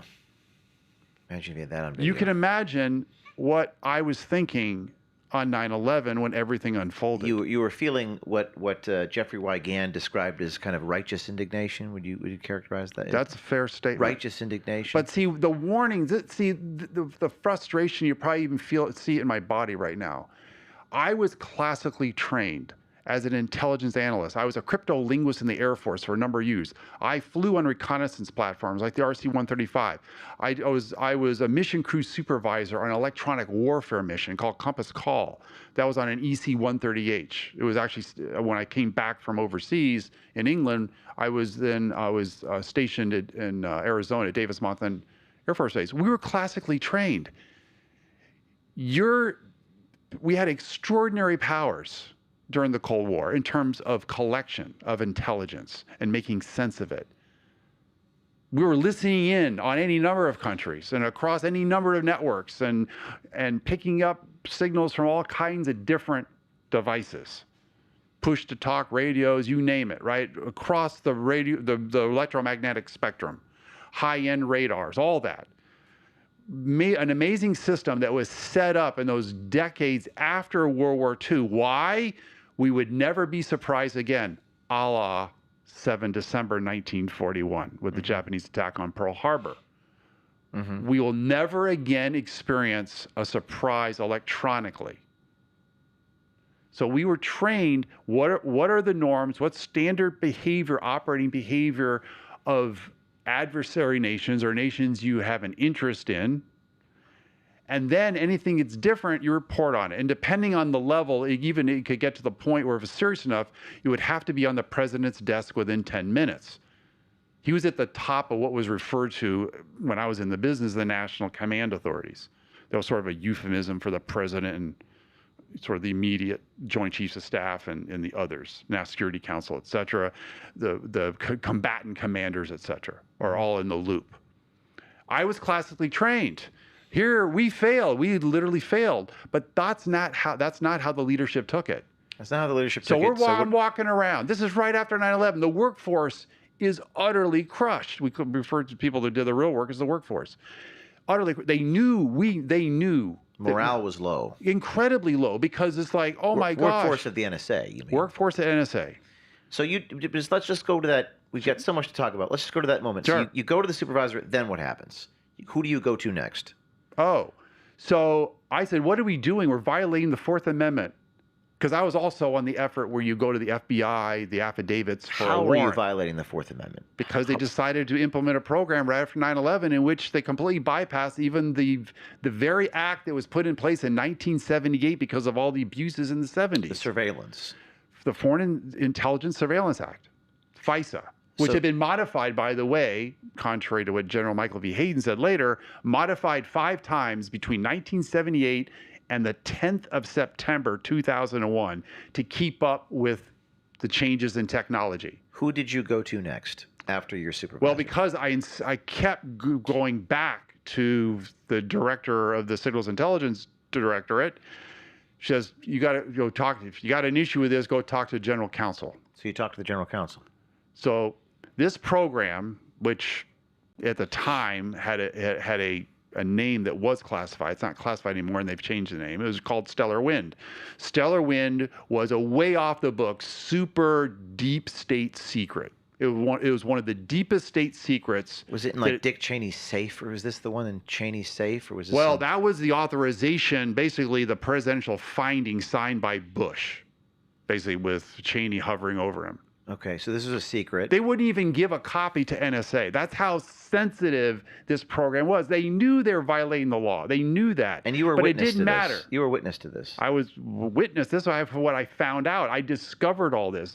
But the program was so classified, the vast majority of NSA would have never even known about it. It was in a super, super specialized compartment. The program itself was its own compartment. Who did you go to next? The general counsel. And then what happened? What did they say? This was my moment of truth. This was the first week in October. Of 2001? 2001. And what did they say? And I didn't know at the time about the secret authorization letter, the presidential finding that Addington kept in his safe. Didn't know that. That who had in the safe?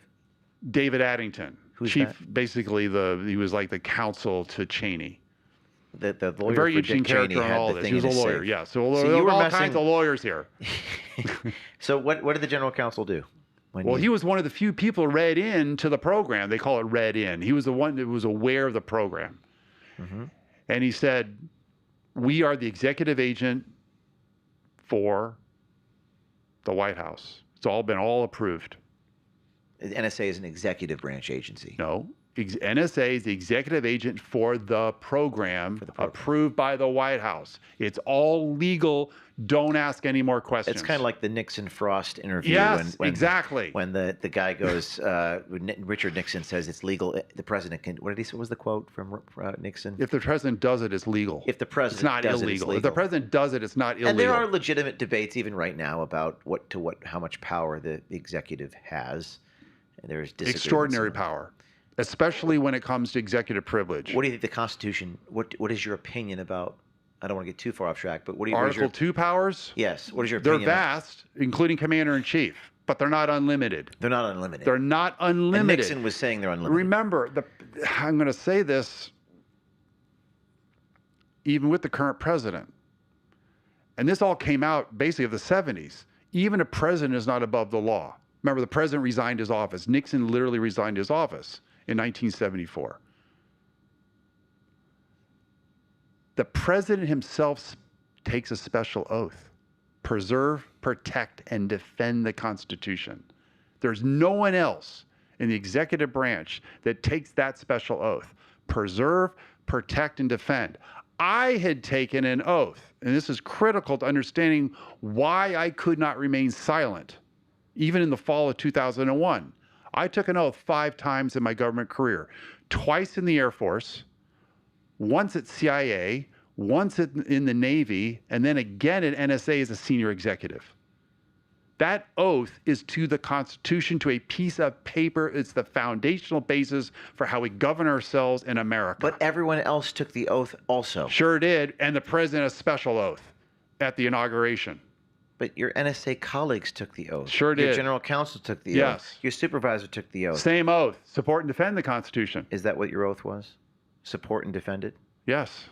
At the NSA, that's what Remember, you said? piece of paper. It's not to support and defend NSA. It's not to support and defend the president. It's not to support and defend the violation of the Constitution. It's not to support and defend covering up, especially with respect to wrongdoing. It is an oath. I mean, this is sort of, it's central. I mean, remember, you look at the preamble of the Constitution. This is very, for me, people say, oh, you're naive. I was actually literally told this on the inside. Tom, the Constitution is a quaint piece of paper. Who said that? Who said that to you? But you can't say who said that. One of your people at the NSA said that to you. Quaint piece of paper. Exigent conditions apply. This is the lawyer in the office of the general counsel's office. Exigent conditions apply. Emergency conditions apply. All animals are equal, but some animals are more equal than others. Oh boy, now you're quoting one of my all-time favorite, as much as it's dystopian, but George Orwell. But it's getting to the heart of the yes, it is. Double think or 9/11 ended up, in essence, being, I was going to say, a positive flag, not a false flag, to engage in activity that was entirely prohibited or constrained by the Constitution. But remember what Jefferson said about the Constitution. The chains of the Constitution bind us. Remember what Madison said about ambition meeting ambition. That was part of the checks and balances. What interests me most, Thomas, about you, yes, and I think what interests all the viewers, and I'm not looking at the comments, is that, but you actually did something about it, and everyone believe, not everyone, the majority of Americans, I mean, for those who are not ignorant, for those who have a brain, probably mostly agree with what you're saying. But people participate. One of the things you said to me last night, what was the phrase? Performative democracy. And we're going to get to this idea of a performative democracy, but people participate in the phony, fake, fugazi deal. You take an oath, it's just a piece of paper. But what's interesting about you is, and this is something that Ed Snowden said, quote, we had a guy, Thomas Drake, this is from Edward Snowden, we had a guy, Drake, who did absolutely everything right. He placed his faith in the system. He saw the warrantless wiretapping of hundreds of millions of Americans while at the NSA. He saw corruption in procurement process, in standards adoptions, and things like that. He brought it to the Inspector General. He brought it to Congress. And rather than protecting him, they actively retaliated against him in the most public, aggressive way to send a message to everybody that things were different now. That's what Ed Snowden said about you. and they went after you in the most aggressive way. Before we get to the performative democracy, how did they go after you in the most aggressive way? Well, all these investigations unfold over a number of years, but the reprisal, the retaliation against me started happening quite early on. I was marked early on. I was already considered a troublemaker. I was supposed to just play the game. Remember, I have been hired in from the outside. There's about a dozen of us hired in from the outside prior to 9/11 to quote unquote stir up, shake up the gene pool, as they would say. If you're an outsider, especially with a highly rigidified, I'll use a fancy word, sclerotic institution, the last thing you want is somebody being hired in from the outside, or a dozen or so being hired in to quote unquote change things, because you might make us look bad psychologically. So you protect yourself. The cultural white blood cells kick in to get rid of the threat. We were threats. They did everything possible to prevent us from doing our jobs. But because we were hired in at a senior level, it was, other than being increasingly isolating you, it was very difficult, even at that level, to do your job. They just wanted to make sure you would get so frustrated you would leave. And most actually did. Early on, left. And I remember people in their exit interview privately would tell me, they won't let me do my job. Here's the trigger though. 2005, there's an article published in the New York Times. Risen? James Risen, Eric Lichtblau, revealing for the first time after 4+ years the existence of what was then referred to as a warrantless wiretapping program, which was just the tip of the iceberg. The government went apoplectic. 2 weeks later, guess what they initiate?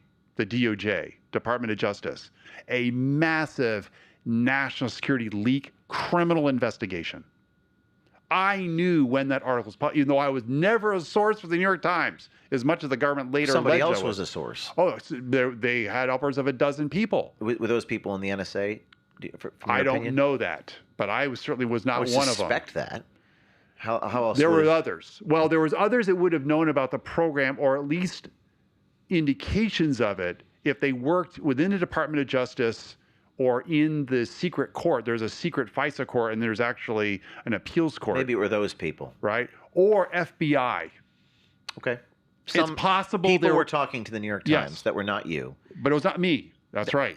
But at some point, you do reach out to a Baltimore Sun reporter. Eventually, in May. But see, doing that's the third rail. For me to go to the press, I was well aware what happened to Daniel Ellsberg with the Pentagon Papers. For those who are not familiar with Daniel Ellsberg, famous Pentagon whistleblower, the Pentagon Papers went to the Supreme Court, and he also was a kind of civil disobedient. Very much so. And he was actually part of the Pentagon Papers study, this multi-year study and I'll just shorten what the study reflected, contrary to all public pronouncements, the bright and shining lie of our involvement in Vietnam going all the way back to when we took over from the French. So that's when I actually touched the third rail. Now, interestingly enough, it was not contrary to what Scott Pelley actually asked me in 60 Minutes many years later. He said, well, isn't it against the law to go to the press? Actually, it's not. But I was in violation of an administrative policy, which was having unauthorized contact with a reporter. Right. And that's when Dick Cheney reportedly ordered that the leaker, whoever they are, be found and punished. Based on the New York Times article. Based on that Risen Find article. and fry whoever, burn them. So you said, quote, this is at the time, I figured I would lose my job, Drake said, quote, but I could live with that. This was about something much bigger than me. I served in the military and knew that if I had to, I'd put my life on the line for a greater cause of liberty and freedom. But again, most people don't think that way. That's not how most people operate. And you're still here. I mean, you're not in some hole. I mean, you fared better than Julian Assange, I suppose. You're physically here. They didn't kill you. You're still alive. I mean, you went through absolute hell, and we'll get to that in a second. I did. I had long conversations with Ellsberg. Okay. I considered him my whistleblower father. We became close friends. When did you reach out? When did you guys connect? I was introduced to him right after I was indicted by the government in April of 2010. It was in May. In May of 2010 is when I first met Ellsberg. But remember, I grew up, my civic awakening was the 1970s. I remember sitting in social studies class watching all this unfold on the news and in the newspapers at the time. Your awakening, but most people who lived, again, I hear you, but what is it about you? There was a bigger world out there. I was on, probably because of things that happened to me even when I was younger. What does this all mean? Why do we even exist? Why is there life? Why were we born? Why do we die? It was like this quest for the truth was this. Is that something that God gave you? Is that something that your environment gave you? Is that something your parents gave you? Where does that come from within you? I think it began consciously. The first event was a near-death experience at 4 years of age. A near-death, and you've had a couple of near-death experiences. Several. And what was the first one? 4 years old. Yeah. I was living in Austin. My father just recently retired, career Air Force officer. He was a World War II veteran, sole survivor. He used to fly missions for what was a precursor to the CIA, the OSS. Your father was with the OSS? Yes. 41 missions. Wow. They were in Southern Europe. Plane got hit, caught fire. He was the only man that got out of the plane. The only one that survived. He was behind the line. Survivor's guilt, as they say. Behind the lines for 6 months, lost 50 pounds until he hooked up with the British underground, and then they flew him out. It forever altered the rest of his life. Your father had PTSD? Severe. At 4 years old, what was your near-death experience? So I was a very healthy child from the time I was born in 1957. Early 1962, I come down with a debilitating fever. Long story short, I end up being rushed to the hospital. This is what I remember. I'm on fire. It literally felt like, why? My temperature was 106 plus, approaching 107. So anybody that's in the medical profession, nurse, technician, doctor, knows if you have a body temperature over 106, that's not good at all. Things start breaking down at that level. So what did they do? They packed me in ice. I felt a little cooler, but I certainly wasn't cold. And I can only say it this way, and I realize what I'm about to share with you, and I realize we're live, but I'm just going to share it. This is non-linear because you can't really explain this. I had an experience. What I remember is I'm hovering above my body. There's basically the silver cord, is the only way I can describe it, hooking me kind of in a soul state to my physical body. And when I look above me, there's this bright light. It's like this, it's almost like a white porthole. It's like a white hole that's like concentric circles.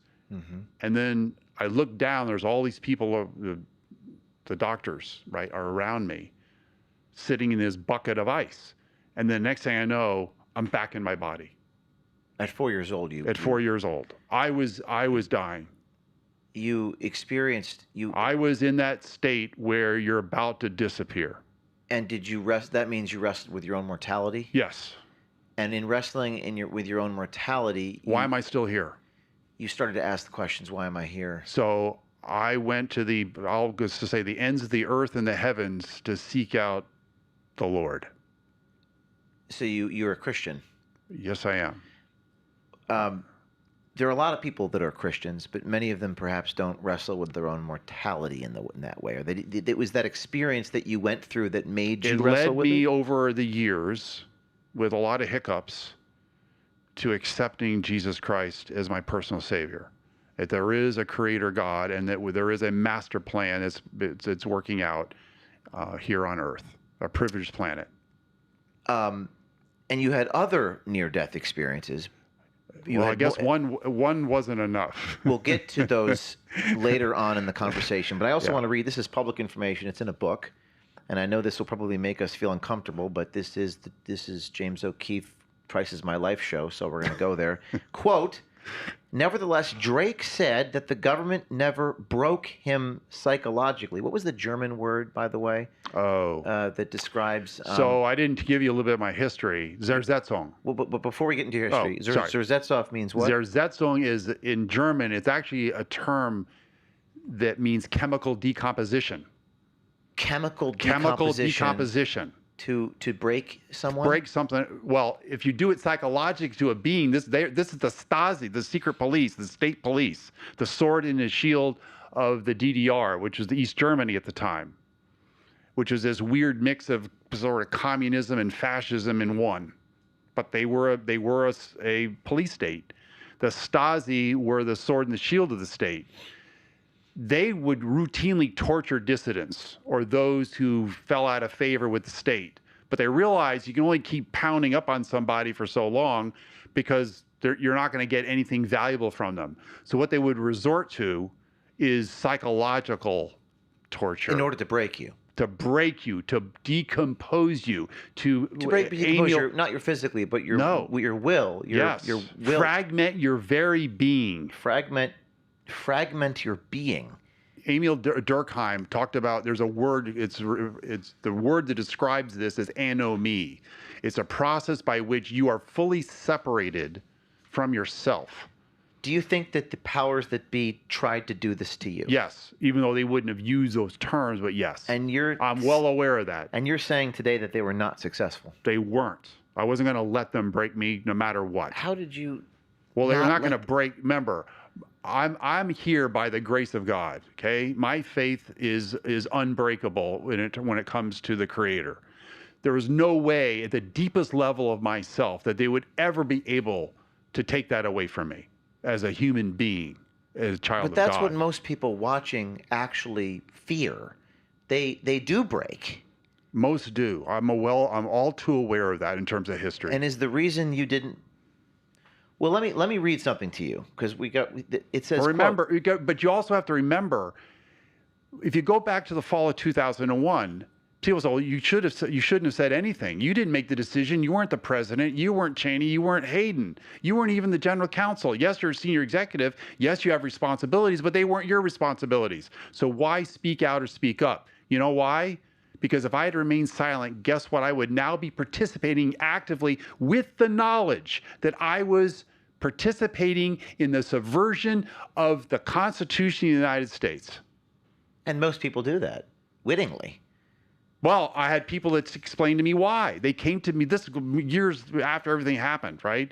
They said, I agree with you, Tom. I agree with you about the corruption and the malfeasance and all that, right? And even the warrantless surveillance program. I can't do what you did. Why? This individual was in tears. I can't do what you did is what they said. I can't do what you did. And he was in tears when he shared this with me. I am married. I have a mortgage. I have retirement. I've got kids going to college. I cannot jeopardize any of that. What was your response? What are your responses? I understood. I understand. There were very few people. You don't really fight them. You just say, no. I hear you. No. If anything, I'm sympathetic. You're sympathetic. Yes. But you too had a wife, didn't you? Yes. You too had children. I had a 12-year-old. You had a 12-year-old child. Did you have a house, a mortgage, yes. a rent payment? Had all that. So you had all the things that they had. Yes. I even had my retirement on the line. Your pension. Career, all that. And they'd take your pension from you? I was 5.5 years from a full pension. So you never got your pension? No. Here's what you wrote. Here's what was written about you. Quote, Drake said, this is a journalist named Mark Hertzgaard. He interviewed me extensively for the book. And would you say this is a fair book about you? Yes. Drake said that the government never broke him psychologically. Perhaps in part because of the inner strength that Drake had developed as a child. Drake did not volunteer the insight, but when I asked, he confirmed that part of his emotional resilience and his sense of justice stemmed from growing up as the son of a violent father. Quote, my dad used to beat me up, Drake acknowledged, but he would never get the essence of me. But he would never get to the essence of me. No matter how badly I was abused, I had to hide myself at times in gym class. Quote, the worst part of it was in 5th, 6th, and 7th grade. I would never take my clothes off in front of the other kids. Yep. The belt was his favorite. What I did have was my mind and my spirit. As I read more history and pondered it, I saw that it wasn't just me who was treated unjustly. Ooh. It wasn't just me that was treated unjustly, and I had to ask, why do we treat each other this way? That was a fundamental question I had to wrestle with, including wrestling the same question with God himself. Why? Why? Why are we so ugly to each other? I became so acutely sensitive to abuse of power and injustice, literally from inside my own family. But then I saw it happening in school as I got older, in high school. Kids are getting picked on, kids are being bullied. Because I looked normal, at that point I had basically grown out of a lot of the illnesses I had for the decade earlier. I looked normal, right? Normal, right? There was nothing about me that would, I didn't have 4 eyes, I didn't have anything that would call attention to myself. Oh yeah, okay, so I wore wingtip shoes like my father did in high school. But I would stand up for the ones that couldn't stand up or speak for themselves. That's where it started. It seems like you had a confluence of things happen to you. Yes. You had this near-death experience. You had your father, who was a veteran and a Yes. combat veteran who had PTSD. He used to beat the crap out of me. And you asked yourself, this led you to understand your own mortality? Because I was always living on the edge. I didn't tell you how sick I was. I would spend weeks away from school. They would have to send homework to my house, or my brother, who was a year younger. He would actually bring work home to me so I could finish. I'd be bedridden for weeks at a time. I had this humidifier because I could hardly breathe. Part of the problem is I developed all kinds of respiratory ailments. It was a confluence of events for you. You were a mathematical genius, a military man with a family, a violent father. But your father also, you guys grew, towards the end of your life, he saw what happened to you. The father that beat you, the World War II veteran, the OSS the pilot who survived, had survivor's guilt. This guy, when this happened to you, when the feds raided your home, when they indicted you, your father, what was his view of things? He was having a hard time dealing with it. Why is that? Well, I had reconciled with him years earlier. I accepted, you never forget. I forgave my father. I'll say it that way. You forgave him. I forgave my father. I couldn't, remember, if I hold on to the abuse, guess what happens? Not healthy. That's right. Not at all. So years earlier, I had forgiven him. So I was now a golden child. Remember, I'd been in the military. I had served faithfully for, if we're talking military plus my Navy time as a commissioned officer was approaching 15 years. Now I'm a senior executive in the government. And he couldn't understand, why are they going after his son? He wrote a letter to then the congressperson for his district. He was living in a retirement home in San Antonio. And you know what the response was? Not in my jurisdiction. He didn't want to do anything to do with it. The problem was I've been charged under the Espionage Act. We're going to get to that. I've been charged on the Espionage Act. Which is ridiculous. Well, but so was Ellsberg. He was the first American, non-spy American, charged for quote-unquote having gone to the press. It's just the paradox of the whole dynamic is that you're trying to follow the oath, and in the country that you love, the American flag is sitting behind you. And I relate to this because they raided me. I'm a journalist. And they raided you, and you're a guy who's against the warrantless searches, and they charge you with the one thing that hurts more than anything else, which is to accuse you of espionage against your own country. I was literally, they were asserting that I had betrayed my own country. I was a Benedict Arnold. And I was a Benedict Arnold because I was an insider threat. That's the worst thing they could possibly say about you. That harmed the national security. And it wasn't just serious harm, okay?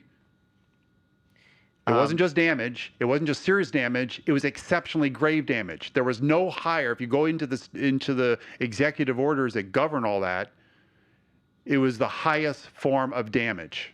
In fact, at one point, they even said that I would have the blood of American soldiers on my hands.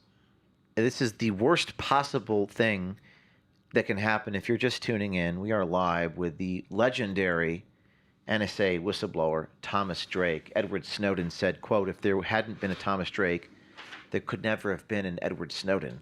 This is a guy who's a pioneer who went through the worst type of hell you could possibly imagine and who's still alive to tell the tale. And I am talking to him about how and why he is the way that he is, to hopefully inspire all of you. When we come back, after 1 or 2 minutes, we do understand that our journalism is expensive. It costs a lot of money. The investigative reporting that we've done, particularly on the 8A program, took us 6 months. So you're going to hear from one of our sponsors in a second. But when we come back, this is even more damning. In retrospect, the whistleblowing experiences of Drake and Snowden were different in these two respects. Unlike Edward Snowden, Drake did not have the same impact on public awareness, so he went through all this hell. It brought him to the edge of financial and personal ruin. He almost lost his house, millions of dollars in fees, almost lost his wife. They separated but later reconciled.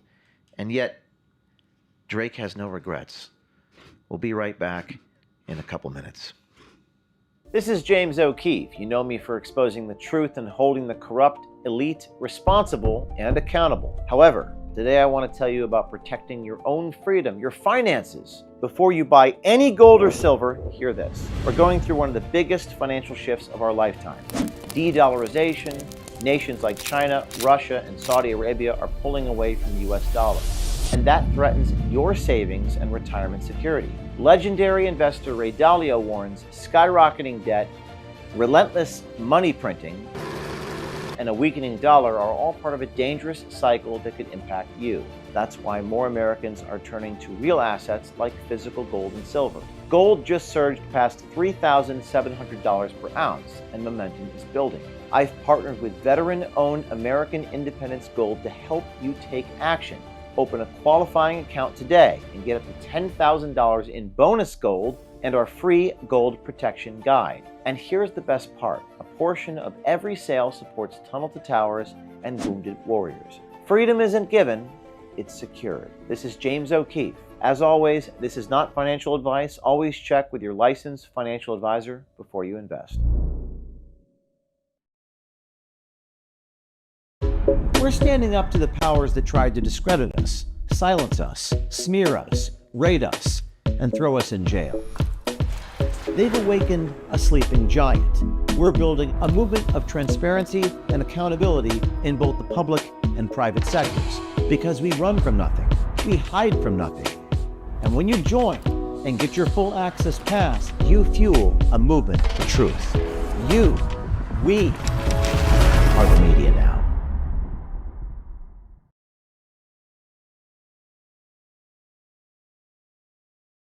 This is James O'Keefe. You know me for exposing the truth and holding the corrupt elite responsible and accountable. However, today I want to tell you about protecting your own freedom, your finances. Before you buy any gold or silver, hear this. We're going through one of the biggest financial shifts of our lifetime. De-dollarization. Nations like China, Russia, and Saudi Arabia are pulling away from the US dollar. And that threatens your savings and retirement security. Legendary investor Ray Dalio warns skyrocketing debt, relentless money printing, and a weakening dollar are all part of a dangerous cycle that could impact you. That's why more Americans are turning to real assets like physical gold and silver. Gold just surged past $3,700 per ounce, and momentum is building. I've partnered with veteran-owned American Independence Gold to help you take action. Open a qualifying account today and get up to $10,000 in bonus gold and our free gold protection guide. And here's the best part. A portion of every sale supports Tunnel to Towers and wounded warriors. Freedom isn't given, it's secured. This is James O'Keefe. As always, this is not financial advice. Always check with your licensed financial advisor before you invest.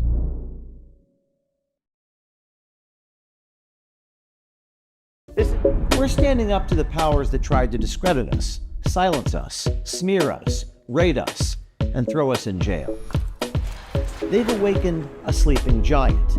We're building a movement of transparency and accountability in both the public and private sectors, because we run from nothing, we hide from nothing. And when you join and get your full access pass, you fuel a movement for truth. We are the media now.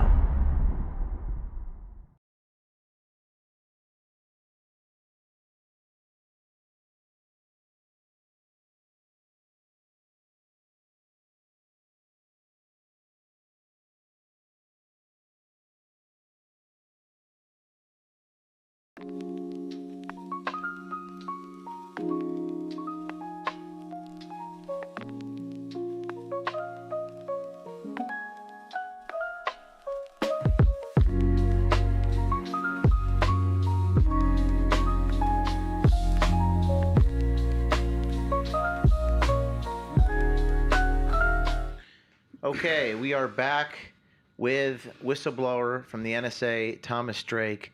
So they didn't break you. No. They did not break you.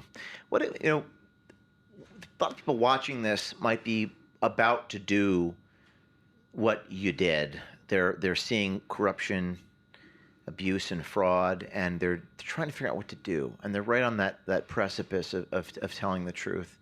What advice do you have for those people? Really think hard before you go public or even go anonymous, because it's going to change your life. It's going to change your life. Yes.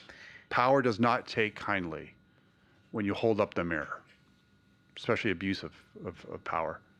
They don't. You talk about it as if it's a mirror, like they need to destroy the mirror. Yes. Destroy the mirror. Or in this case, let's shoot the messenger. If you're a whistleblower, because you have a message, your message is in fact holding up the mirror. So shoot the messenger. You call it... it's pathological. But it's human nature. Yes, fundamentally. Oh yeah, and all of this, it's human nature. It's the base human condition. The base the base human condition. Is that your terminology? Yes. What does that mean? Well, the human condition over the millennia we have all the evidence. Empires come and go, people engage in corruption and evil and all kinds of sinful acts. And sometimes they get away with it, other times they don't. But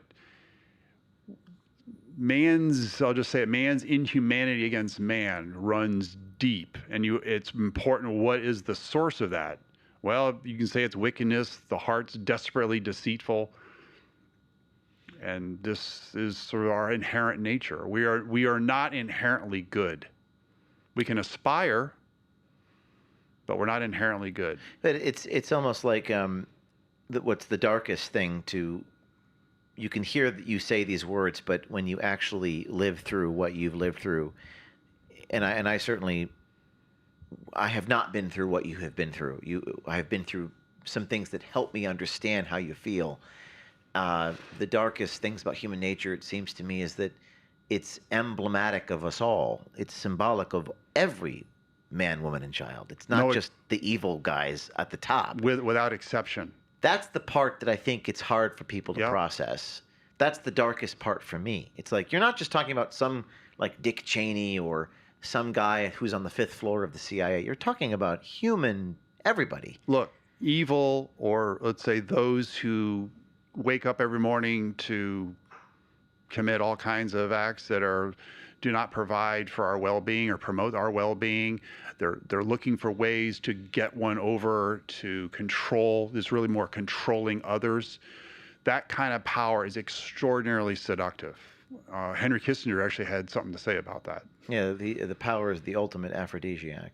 That's right. So power, you combine power, combine it with money, combine it with greed. That triangulation leads to all kinds of things. And power and sex are kind of go hand in hand, and money gets you the power. But I think that's for some, it's like exercising power. Even sex can simply be another instrument by which you exercise power and control over others. It does seem like, I'm an outsider. I don't really work in politics. People have the false impression that I'm a politico. I'm not. And the thing that makes it so strange in politics is it's all about information is power. And coin of the realm is a phrase that what is it? Coin of the realm. Knowledge is the coin of the realm, especially when you have knowledge over others. Right. Or to compromise others. Right. Think about the Epstein scandal. And I don't think of what we do here in terms of that, but other people do. They view it through the lens of there's this dark world of blackmail and leverage. And as a journalist, and what you did, and at least the Baltimore Sun reporter was endeavoring to do, is journalism, is getting it out to the masses, the First Amendment. But that's not how political people tend to operate. They tend to view it as type of leverage that they could use. And your intent here, very transactional. Transactionalism. Yeah, moral and ethics are all relative here. Yeah, you mentioned something earlier on. You said right and wrong. Jeffrey Wigand, the famous 60 Minutes, because you went on 60 Minutes, but the tobacco guy from 1996, he said, when asked by Mike Wallace, why did you do this? And he said, because it was right. Where does your sense of right and wrong come from? It goes all the way back to my experiences, very negative experiences, in terms of what is just, what is right when it comes to who we are and how do we behave with each other. That you formed your sense of right and wrong from the bad things that happened to you? Yes. And those experiences clearly put me in a set of circumstances where I was on this quest to figure out why all this is taking place. I used to argue with God when I was younger. Like, why do you let all this happen? Why do you let all this evil occur? Why do you let all this... And when you had the argument with God, what did you learn? I had to come to accept that there was a reason for it all.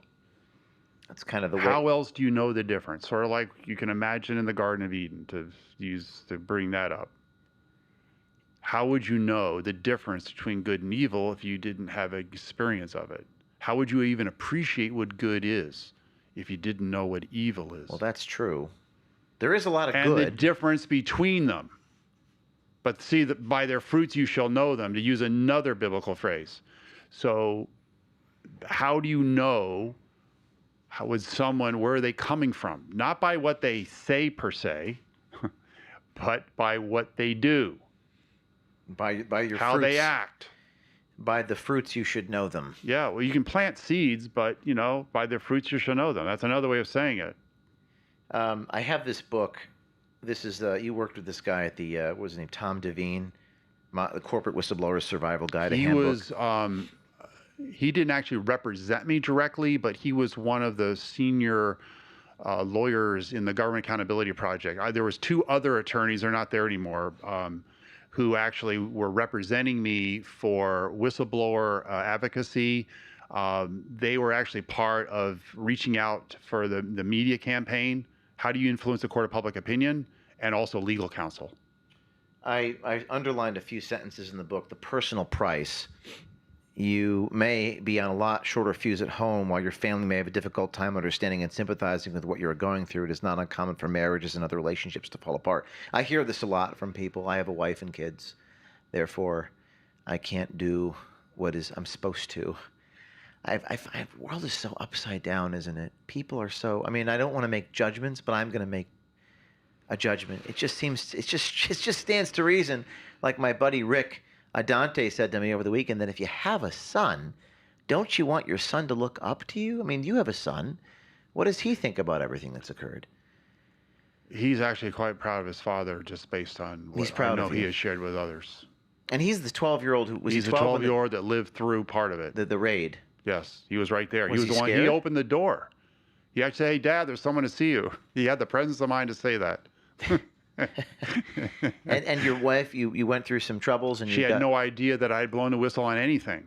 She was completely ignorant of anything I had done, anything I had participated in terms of investigations, let alone going to the press. You didn't want to... Of course not. I had to protect her. I had to protect What about everybody the pillow else. Privilege, their so-called pillow privilege? That doesn't exist. So they interviewed her? They interrogated her right after... Who's they? It was actually NSA Security. NSA Security interrogated your wife? Yes, right after I was raided. Like against her will? How does that work? Well, remember, she has a security clearance, so that's a condition of continuing employment. Your wife has a security clearance because she's married to you? Or no, she has security clearance because she's a contractor that works for NSA. Oh. How did you two meet? On an NSA contract decades ago. I see. So the pillow privilege doesn't apply because... It's supposed to technically, but you're talking national security. It's like I said to you... Once you have national security enter the picture, all bets are off. It's like they're going to leverage everybody, especially people you know. I already knew that. In love and war, there are no rules. In war and espionage, there are no rules. Anything goes. Well, espionage, someone argues, is the world's second oldest profession, but that's, And in my case, with the pimp hooker thing, we combined a little bit of both, prostitution and espionage, although journalism is not espionage. Another quote from this book, what bothers whistleblowers, and by the way, this really affected me. What bothers whistleblowers the most is not that their boss retaliated. This is at least understandable. They're operating in their own self-interest and protecting interest. But that colleagues they thought were their friends, with whom some of the whistleblowers had spent more time than their families, refused to recognize the righteousness of what I they're doing. spent more hours. In fact, it was kind of a joke that you would actually have your work wife or work husband. The people would get that close. Yeah, I mean, and what did they? Your what did your hours and colleagues, hours, right? Were You're in your a secret- colleagues right alongside you when you were blowing the whistle, or did they? No. No. No. They didn't want to talk. When everything happened, they didn't want. I was persona non grata. The last thing they wanted was to see themselves in any way associated with me, and by virtue of association, they were interrogated. These people, and questioned. These people in the government, like this guy Michael Hayden, who was he the head of the NSA when you were there? From 1999 to 2005. I was there through 2008. What motivates these people? Power. Power. Promotion. Promotion. Yes. Having the ability to control others. It's classic. It's just classic. It's all classic. And Hayden was Remember, the vast majority of human beings, with very rare exception, when put in charge of others, tends to go downhill over time.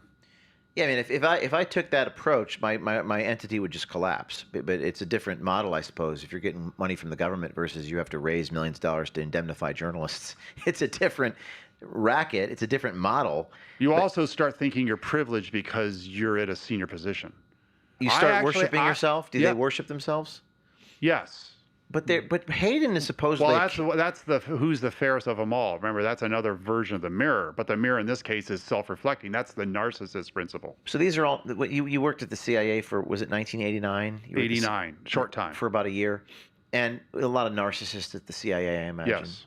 Yeah. But there's a lot of narcissists in society, but they tend, seems to be a higher concentration. We're all narcissists to some degree. We all have self-interest. We do. We have our own egos. But that's the thing that we fight against. It's fundamental. We have our own egos. But your fight seems to be a fight against human nature itself. Yeah, and that's a losing proposition in some ways. it is a losing proposition. Well, I'm not disagreeing with that at all. But I see. I'm fighting with myself as well. A little bit of myself in you, because I learned that a few years ago. I said that this is a fight against human nature. To be a truth teller, one must contend against all these things. Yeah. Other people pursuing their own self-interest. Was it always this bad? You're about 25. You're old enough to be my dad. My dad's about your age. Was it always this bad? You've worked in the Air Force. You worked in the CIA in the 80s, the Cold War. Or has it gotten worse? Or are we just seeing more truths come out because of the internet? Well, it's kind of a both and. I think it is getting worse, but there's also what I'll call the avarice of apathy. The avarice of apathy. I've heard the term religion of apathy from the Border Patrol agent. What does avarice of apathy mean? Just this abject, cynicism to the point where who cares? And that's gotten worse. Yes. So in the 80s, it wasn't like that? Less so. See, they say apathy is actually worse than fear. Yes. Apathy is worse than fear. Yeah, it's actually, fear can freeze you. I'm certainly familiar with what fear is, having confronted in another situation where someone tried to assassinate me. Someone tried to assassinate you? Yeah, this is a long history. Was that when you were at the CIA? No. Or when you were at the... When I was growing up, long story, this is part of my quest to figure out what the heck's going on in this world. And, there's religions out there who claim to know have the truth when they don't. It was a cult, I think. It was a cult. And the cult leader, who called himself a prophet, sent someone after me, literally to kill me, because I had blown the whistle because he was engaging in child predation. Another thing about you, that's interesting is that throughout your life, even in that anecdote, which we could spend an hour on, there's a common practice of you telling the truth in all forms, not just at the NSA, but back then. And yeah, it's got me in trouble a lot. But you don't. But you don't remember have what Orwell said. What's Truth that? is treason in the empire of lies. Truth is treason in the Truth empire is of lies. treason in the empire of lies.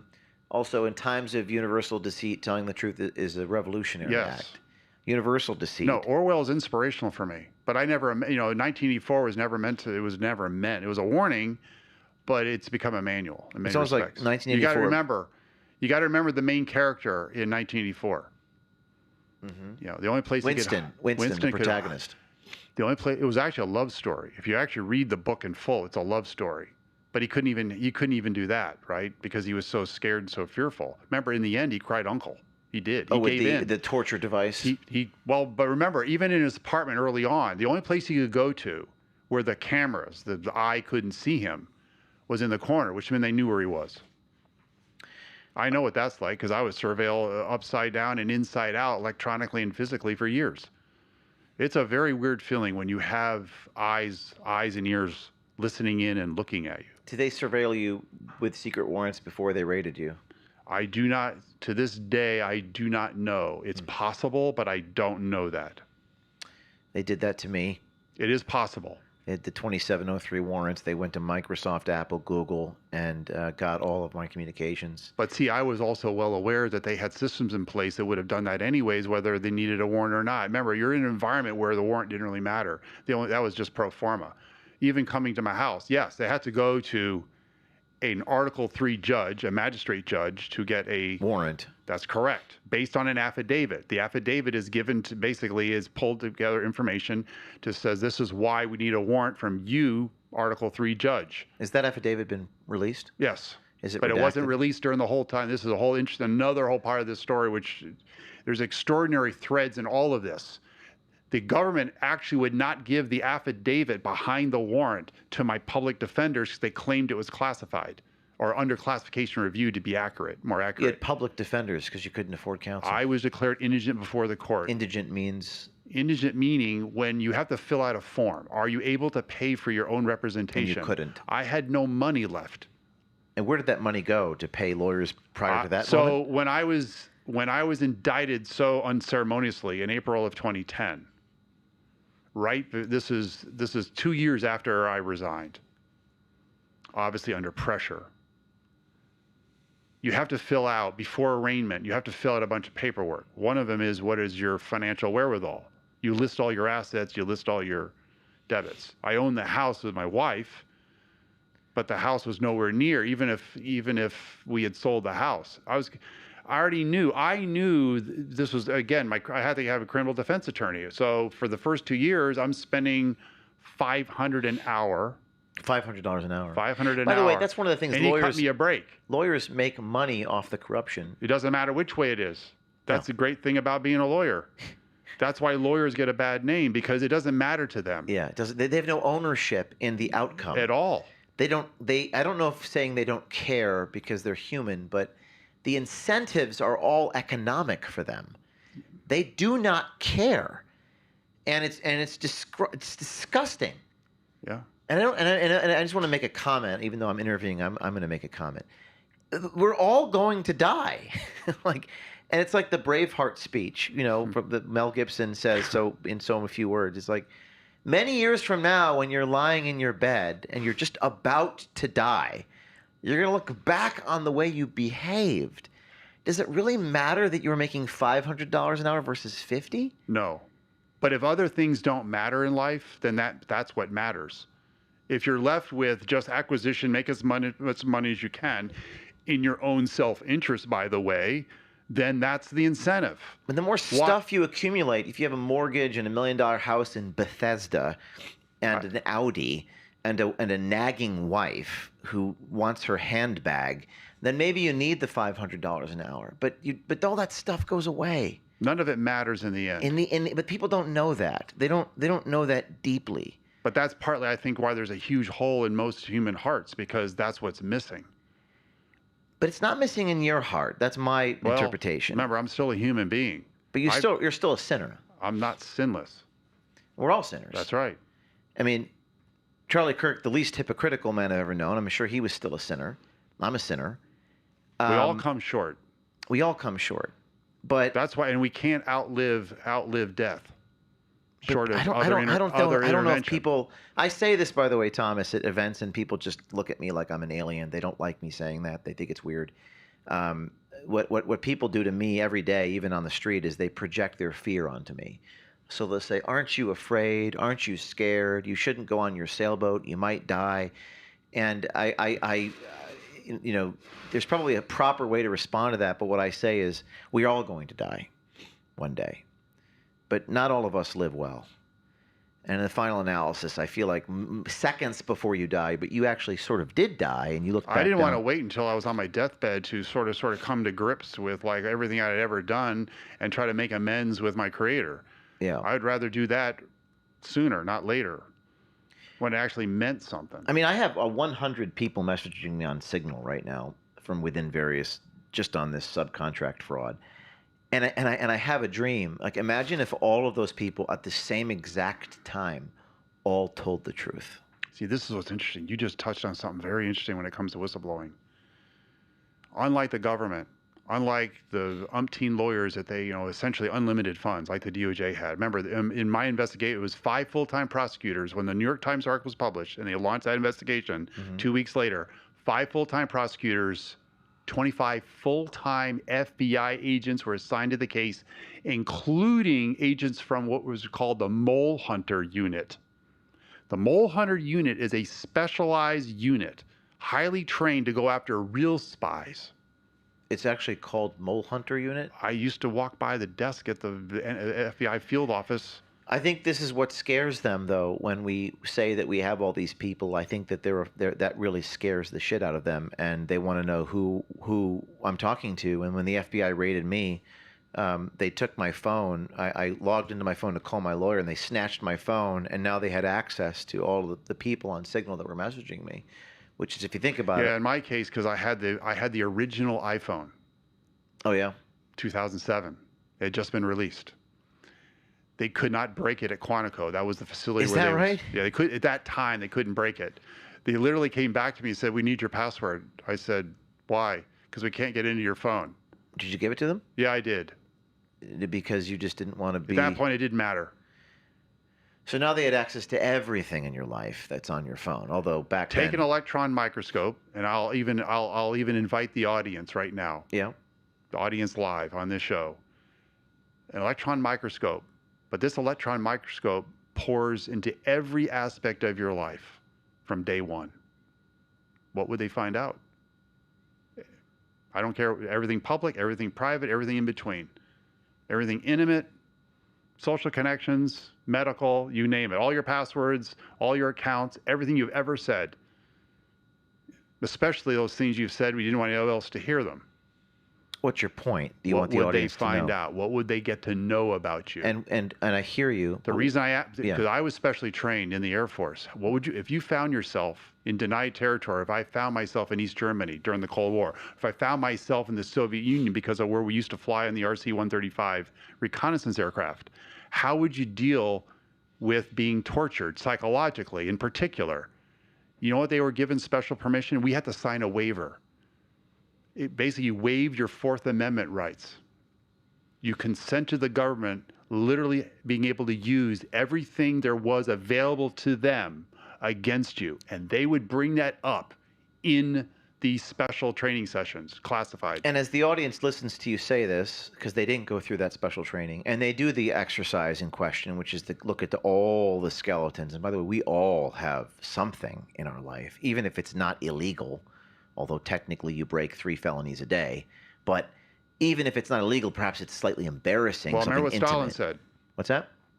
Find the man, show me the crime. That's right. But when the audience engages in the exercise, you just ask them to engage in. What is the point of the exercise? What are you suggesting by having people do that exercise? If the government wants to own you, they can go a long ways to do that. I was confronted with all kinds of information. But from your life? Yes, even stuff that was made up. They just make it up. Allegations, yes. But are you doing this exercise to scare people, or to just tell them the way it is? The way it is. Okay. But that's seductive power. The power to actually, that's why the Fourth Amendment is so critical to what it means to be an American. It's one of the distinctions that makes us American. That's what that makes a man's us so special. home is his castle. That a man's person is right? It is our super high bar to break it. And in this room, there's a man over here who stands for the Fourth Amendment, and a man over here that stands for the First Amendment. Yes. And the FBI raided us both. They psychologically, they raped us. Yes. By taking our property. Yes. And going in there. It's an utter violation of who you are. Which leads to another question that there's an American flag over there. I don't know if you can switch the camera angle. We're live. That flag is right behind Thomas Drake. And as a child, when you were in elementary school, did you pledge allegiance to the flag? I did too. Every morning. When the FBI raided me, and I don't know if I've ever said this publicly, and I'll probably get heat for it, but I had fear overcome me. I mean, I can't even describe. It's probably fear that many of you feel out there on something in your life. But I never felt so much fear. And the reason why I felt fear is because I thought, holy shit, if they can raid a newsroom, which never happened before in American history, what else are they willing to do? And then my mind went to places that I didn't want to go. For example, I thought, are they putting child porn on my phone? This is everything that the audience is always projecting onto me, by the way. This is the way most people think. It's a very powerful deterrent because it makes the sheep go to the slaughter. They'll do whatever their powers be want them to do. But for those 3 days after the raid, I felt the way they did. I was scared. Yeah, but instead of a shepherd, there's a wolf. What do you mean? You said the sheep going to slaughter. No, the sheep, or the There's people. no shepherd to protect the sheep. It's a wolf. It's in a sheep's wolf. clothing. Or it's just the wolf. A wolf in sheep's clothing? Doesn't matter. I was thinking back as a child to the Pledge of Allegiance to the flag, and you've articulated it in a way that I never have, which is the Fourth Amendment is so, and the Fourth Amendment in particular, what makes us uniquely American. I almost it shattered my illusion about my own country, and it's hard for us to reconcile love of country and the kind of optimism. And I deeply admired Charlie Kirk because he was so optimistic, while simultaneously acknowledging the brutal, ugly, dark reality. I've had to live with both. How do the you... aspirational nature of who we became as a country. Yeah. Separating ourselves from a monarchy. Yeah, because in our case, it is a monarchy. Yes. Aristotle says you are what you repeatedly do. Yeah. Regardless of what you aspire to be. Yeah. When violent thugs with guns harass your family and take your intimate stuff. Yeah. That's monarchy behavior.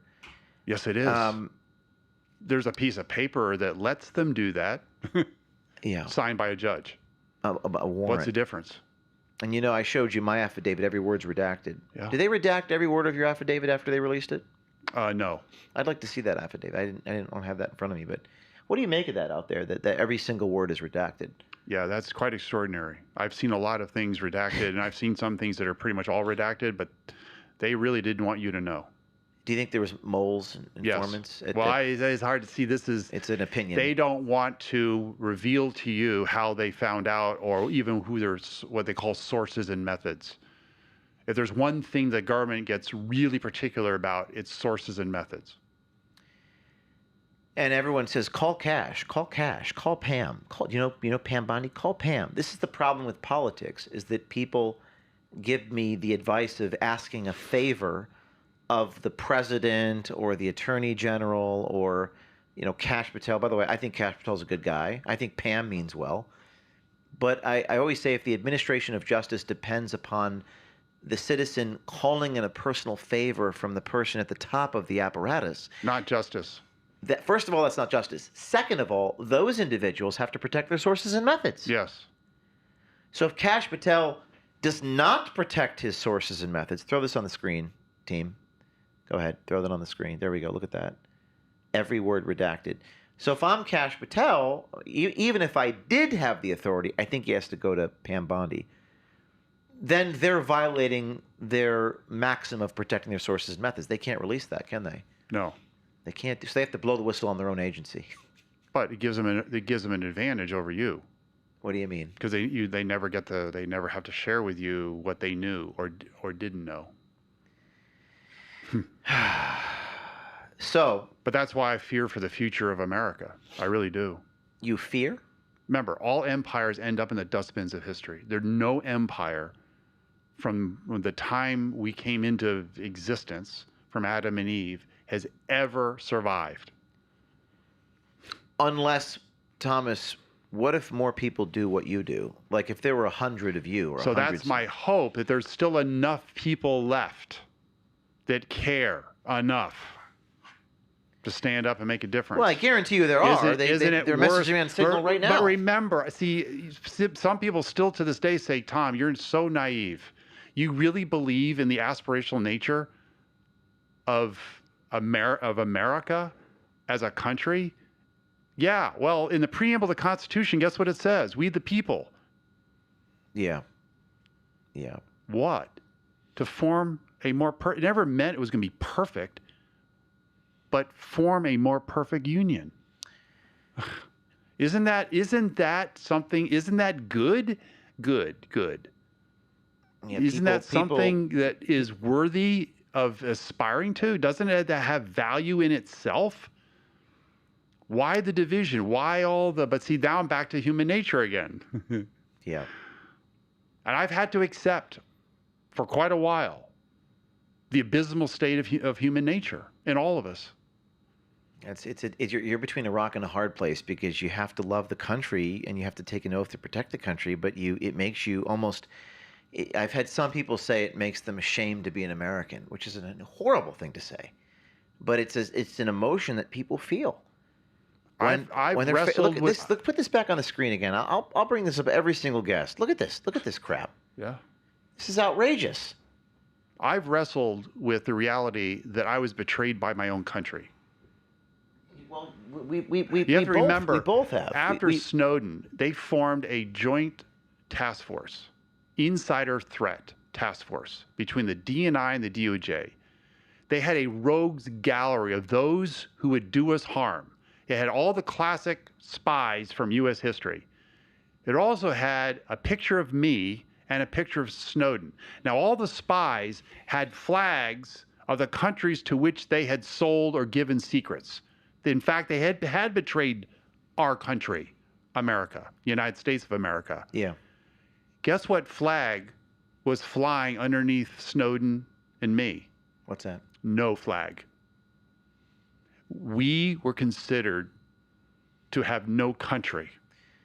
Professor Alfred describes you guys, the whistleblowers, as it was Daniel Ellsberg, the spacewalking astronauts whose umbilical cord has been disconnected from the mothership.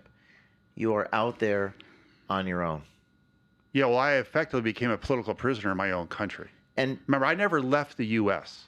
I stood and faced the music, to say it that way. I wasn't going to hide out. I wasn't going to go somewhere else. I wasn't going to go run away. I decided to stand my ground as an American. And you're still alive. Who took an oath 5 times to support and defend a friggin' piece of paper. Has anyone ever been accused you of being controlled op or like you're something? Yes. Yeah. Limited op. They're doing that in the comments Limited right now hangout. because I said that Pam means well. If people are, you're out of No, your, I've had people that still think that ridiculous. I'm a front. There's people that want to believe Some that. people say I don't know what you have to. Nothing screams you're a front like being raided by the FBI and fired from the company you founded and sued 50 times. Nothing screams that. You people haven't done a damn thing. This guy suffered. And you don't understand how hard it is to try to get the reform.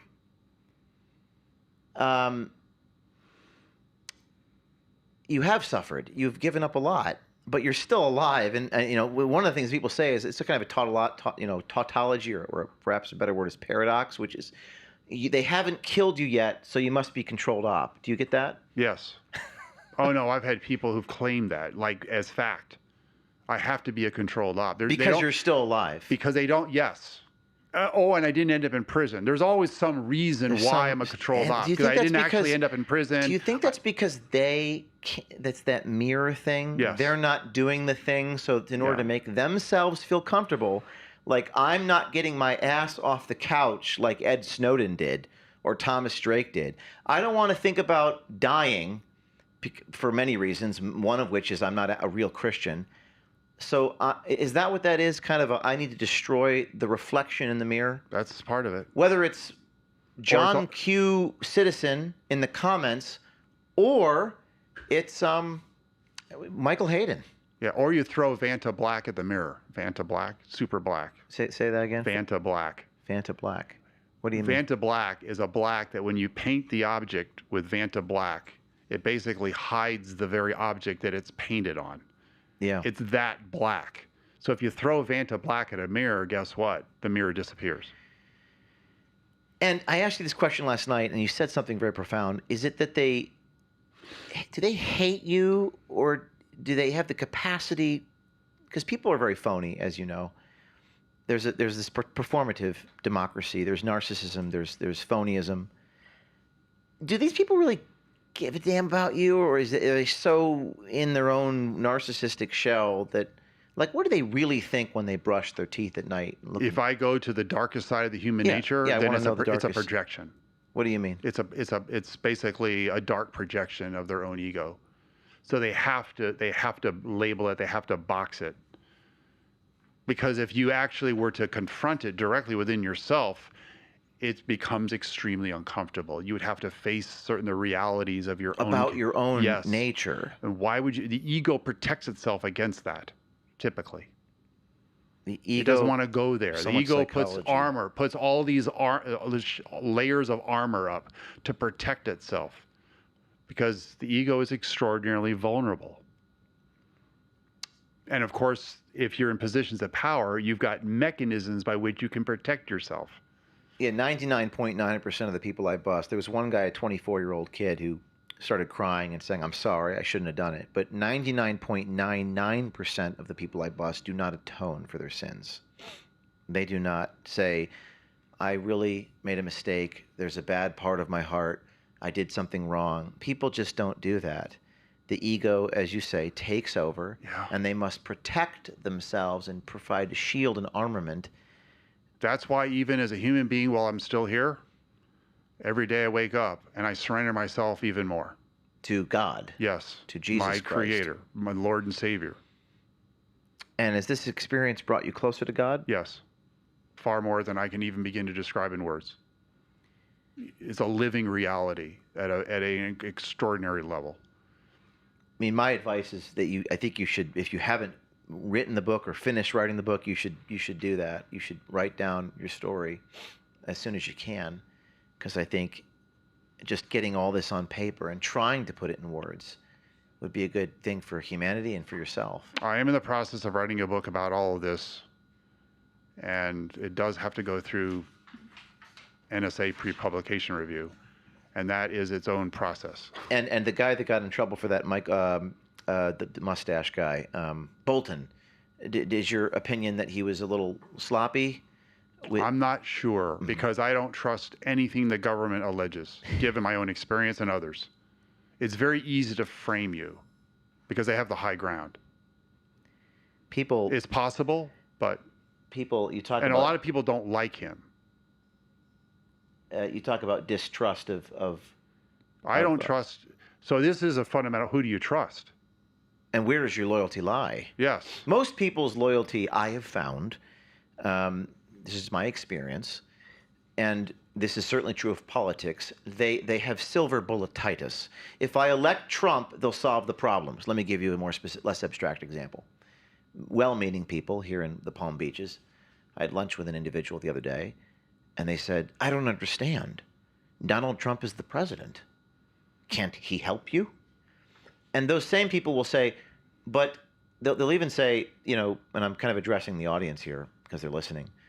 They'll even say, why are you going after Trump by exposing Epstein stuff? Why are you going? So people, it's very Manichaean.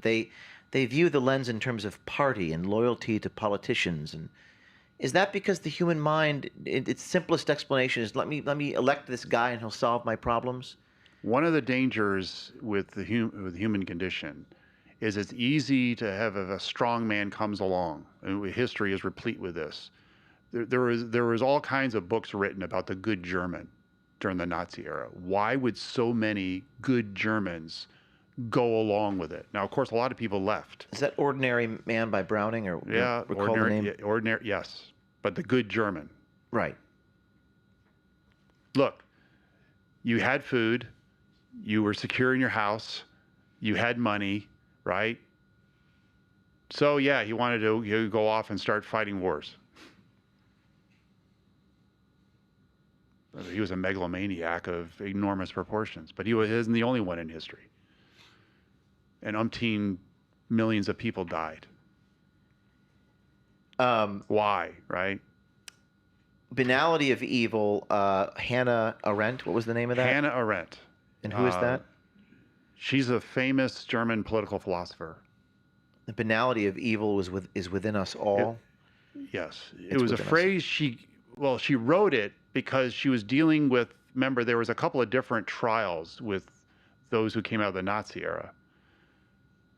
And this was an article she published in the 60s.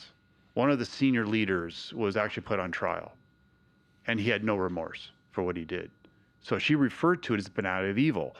My interpretation of that, and she wrote The Origins of Totalitarianism, a extraordinary book in terms of getting behind why is there totalitarianism? Why is there this tendency, even in democratic societies, to drift into autocracies or some version of autocracy?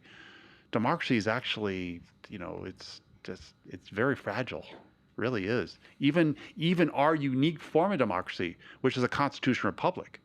Look what happened to the Roman. Remember, part of it were modeled after the Roman Empire, in part in English common law.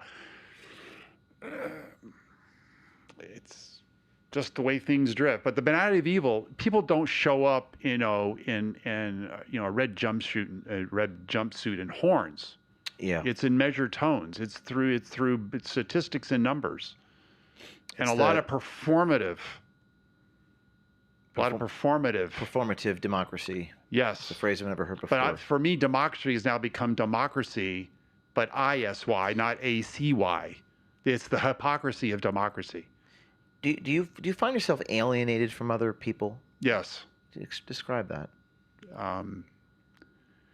There was a period when I was facing some pretty severe consequences, potentially the rest of my life in prison. Mm-hmm. I know exactly what it means to experience the 1,000-yard stare. There was a phrase that was actually attributed to World War I veterans coming back from the front lines in Europe. You with the 1,000-yard, or others towards you? No, the 1,000-yard stare. Total isolation. Everybody you know. Did you have one friend outside? Yeah, a couple. You did have a couple friends. Oh yeah, there was people childhood friends, or? knew me before everything happened, including my best friend in the military. And you still have them as a friend? Yes. Well, that's good. At least you have Well, that. one of them actually created the Save Tom Drake Facebook page. I didn't know it at the time, but he decided to put with his family, decided to put together a Facebook page just to keep up with what was happening to me. This was right after I was indicted. I have a complicated question that I never figured out the answer to, and it might be hard for me to articulate this question. And if you're just tuning in live, this will go on Spotify, YouTube, everywhere podcasts go. You're listening to Thomas Drake, legendary 21st century whistleblower who inspired Ed Snowden. Thomas Drake blew the whistle on the NSA. Thomas Drake worked for the Air Force. He was a crypto-linguist. He intercepted signals. He worked for the CIA in 1989, then went on to work on the NSA before blowing the whistle in the early 2000s, and he joins me here today. Complicated question. You know the phrase, a friend will help you bury the body, that old phrase about loyalty?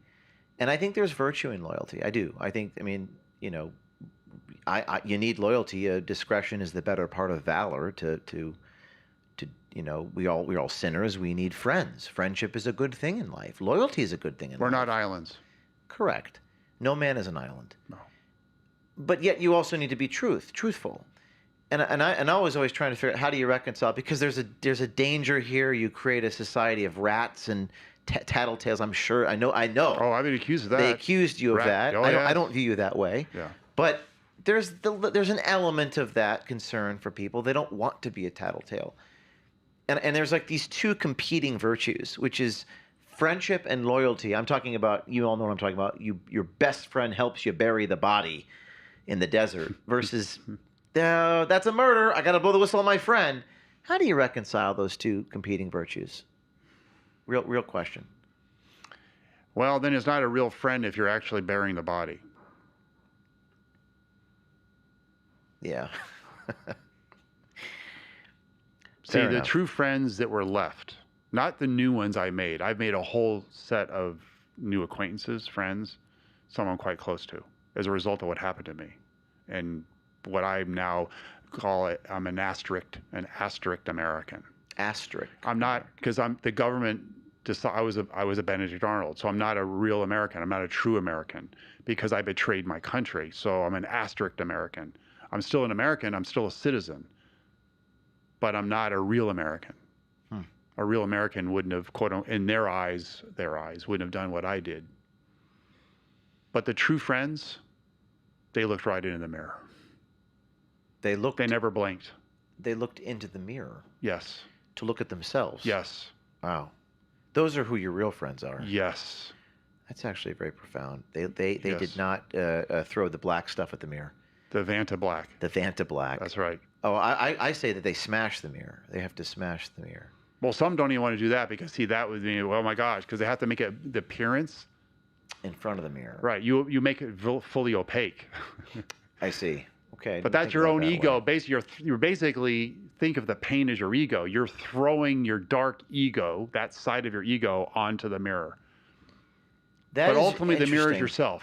That is interesting. Your friends, I'm just learning something as I sit here. I never thought about it that way. Your friends are the ones who are able to introspect and atone for their own inadequacies? Or yes. Okay. At a deeply human level. But I can count them on one hand. That you've met? One hand. You can count those people on one hand? No, this is before. The ones that remain, the ones that were not fair weather, the ones that's, as much as they were concerned about my well-being and what would happen and everything else, they never lost faith in who I was because they knew me as who I was before everything happened. They knew the real me. They knew my faith even before it all happened.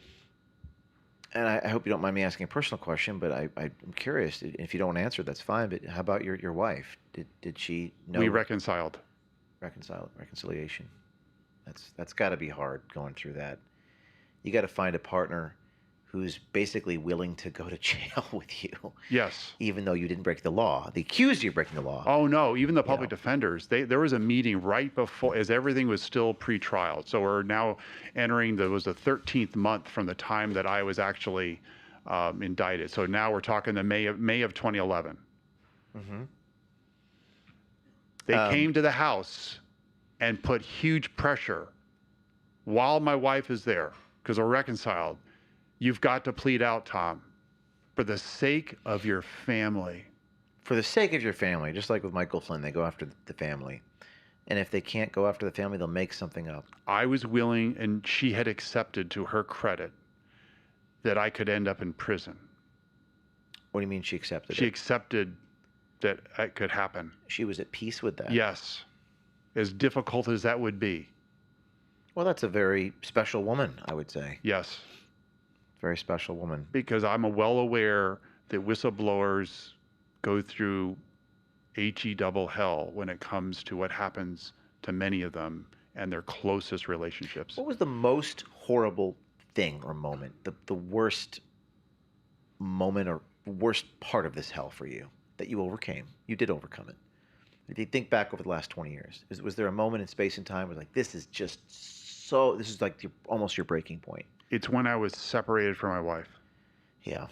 It was the depths of despair. I was not living, because I was kicked out. I'll just be very direct. I was kicked out of the house. Yeah. It's never the enemy. It's always the person that's with you that quits or leaves. That hurt. It hurt because I couldn't because obviously I had betrayed her. See, I mean, you're now back to the fundamentals here. I betrayed her. There's almost listening to you talk, Sure. there's almost a paradox of the human condition. I don't know what to call it, but that's why I cry, and this is why I say I'll cry. I cry for humanity. I've said this, and I'll say it to you in a different way on your show live here. I don't want anybody else, or even the rest of the world, to go through what I did. I don't. Remember, I'm not the only one that's gone through these kinds of trials and tribulations. Now, it's true that after having gone through all these, and my cancer more recently, which put me right on the edge again, the only thing left in life is life itself. And that's why, for me, the only thing that remains is a truth, a way, and the life. But that's encapsulated in my faith. That there is only one path in the end, and that's the path I choose. I choose no other path. I cannot choose the path of man because I know where that dead ends. So, but I don't want, because I'm afraid, I think things are going to get worse. I really do. I think that the world is struggling. I think the world is in tribulation. It's groaning. And we're coming to the end of the age of man at some point here in the future. When do you think that's going to happen? I don't know. This is, even Jesus Christ said that no one knows the day or the hour except the Father. In the next 100 years, our lifetimes, who knows? If you count from the date, time that Adam and Eve were created, some would say the age of man is 6,000 years. So we're certainly approaching that point. Stuff gets real spiritual real fast, doesn't it? Incredibly spiritual. Like almost instantaneously. Yes, it does. But I'm increasingly living in both worlds at the same time now. I'm physically here. I manifest as a flesh and blood human being, but there's a whole new being that is now being created inside of me. And there's a whole nother life that awaits. Are you political? Are you independent? What's your politics? For the longest time, and this is interesting in terms of history, I was a registered Republican. Didn't always vote Republican or Democrat. I tended to vote independent. Mm-hmm. I'm a registered independent in the state of Maryland. I'm affiliated with no party. We only have a couple minutes left, and I could talk to you for many more hours about all the things that the facts of your life, but I was more interested in talking to you about, I think, the spiritual aspects. It's only been recently that I've actually started sharing that, but I think that's part. I mean, the audience is loving it. Yeah. They really admire you, and look, I have nowhere else to go. Remember, there's nothing else left. When all else is taken away, there's only one place I could go to. That place was always secure. That was always a secure part of my life. It was never in doubt. No matter how dark, that even in the darkest days and mornings, and remember, I would have, you call the night sweats. Me too. Waking up in the middle of the night. Yep. I found myself, I had PTSD. The pressures were so enormous.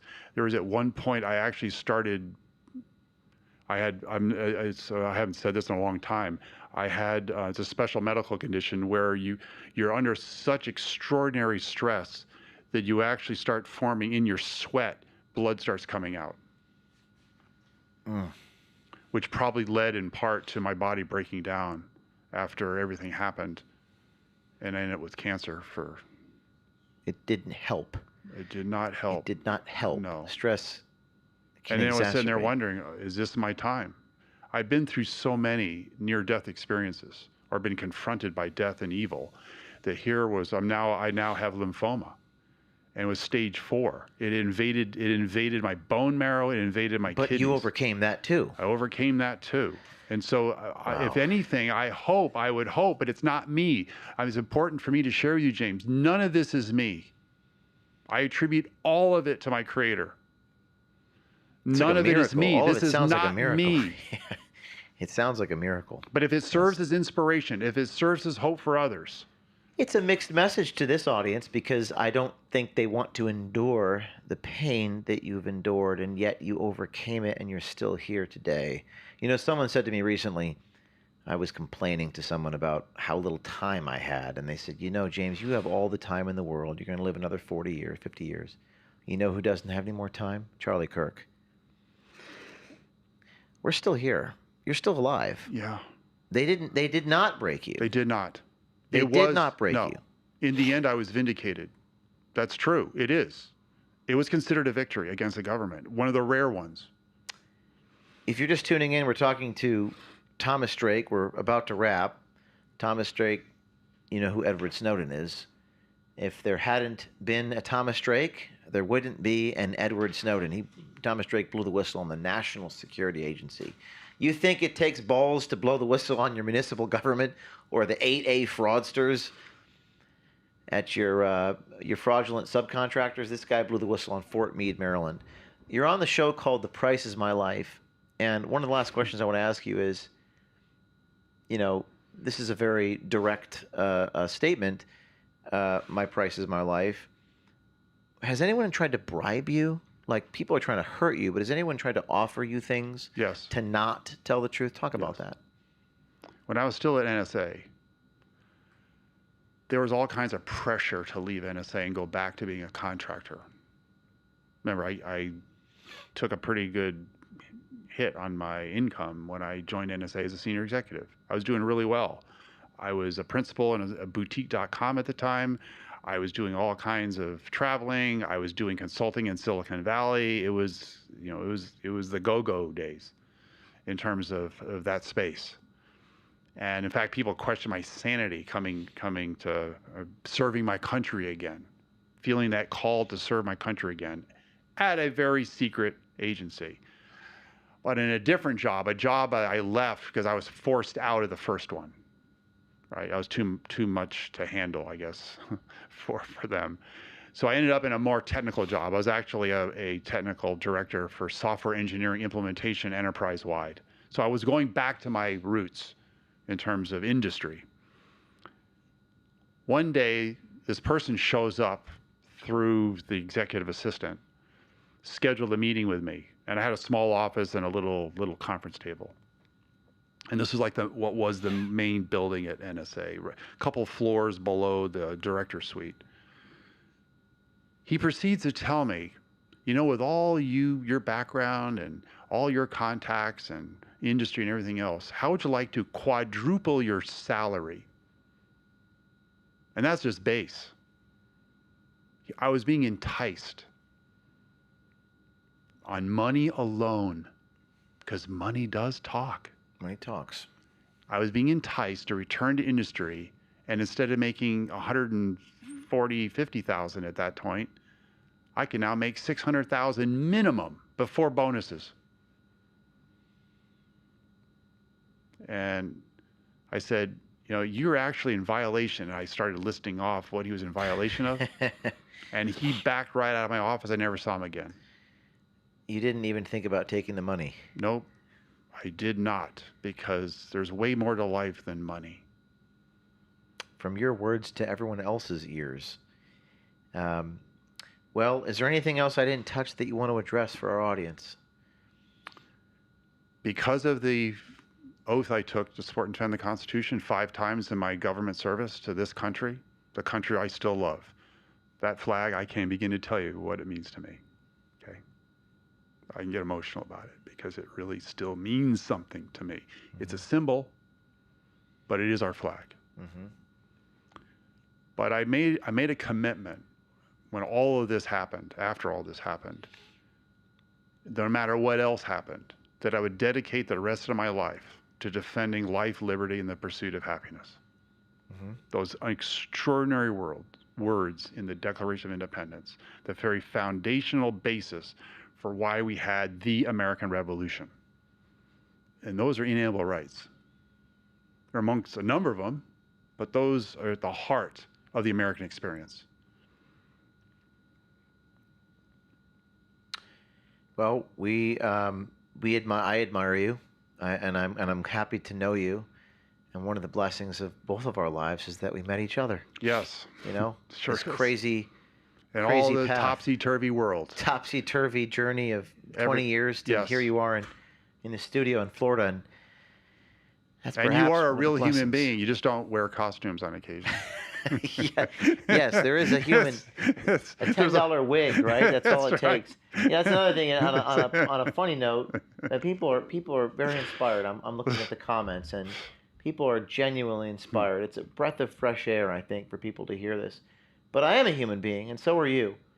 And I think it's hard because it's hard to go through that pain, but it makes you it's so cliche, but it makes you stronger even through my I don't want to make this about me, but I have not been through what you've been through, but betrayal was the hardest thing I've ever been through. Yeah. Well, it reminds me of Daniel. Remember, he went into the lion's den. That's it's the story that's told in the Old Testament, in the book of Daniel. And people thought, oh my gosh, what's going to happen to you? Right? You're going into the lion's den. That phrase has been passed on over the centuries plus, millennia since. Going into the lion's den, I realized, and that lion was roaring. That lion really wanted to take me out. The NSA is the ultimate lion's den. But what the irony is in all this? There are very good people who continue to work. Silent sentinels doing their job day in and day out on behalf of America. Not everybody's corrupt. In the intelligence community. That's correct. Not everybody's corrupt. I went to Langley and did the story on the one CIA guy who was bragging in the bar about withholding information, and they fired him.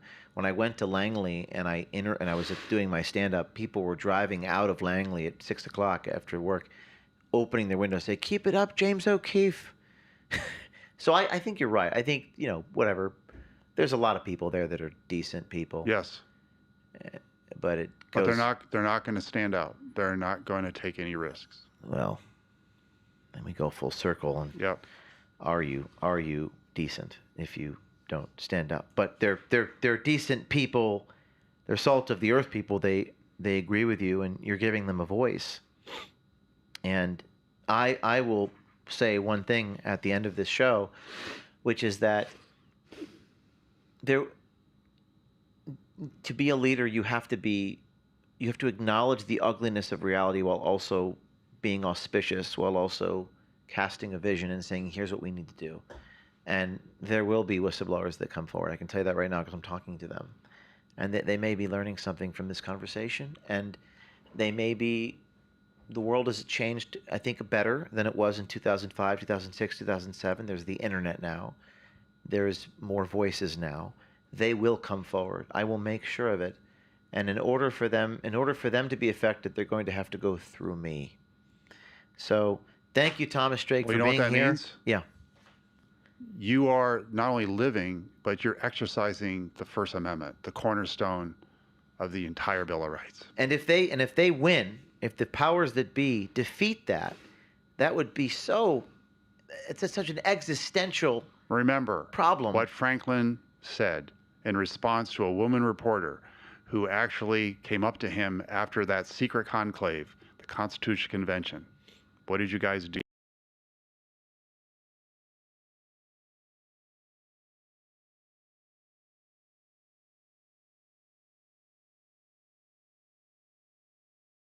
In precious metals and regular stocks or mutual funds? I mean, the easiest answer I can give you to that is with gold, silver, precious metals in general, there's no counterparty risk.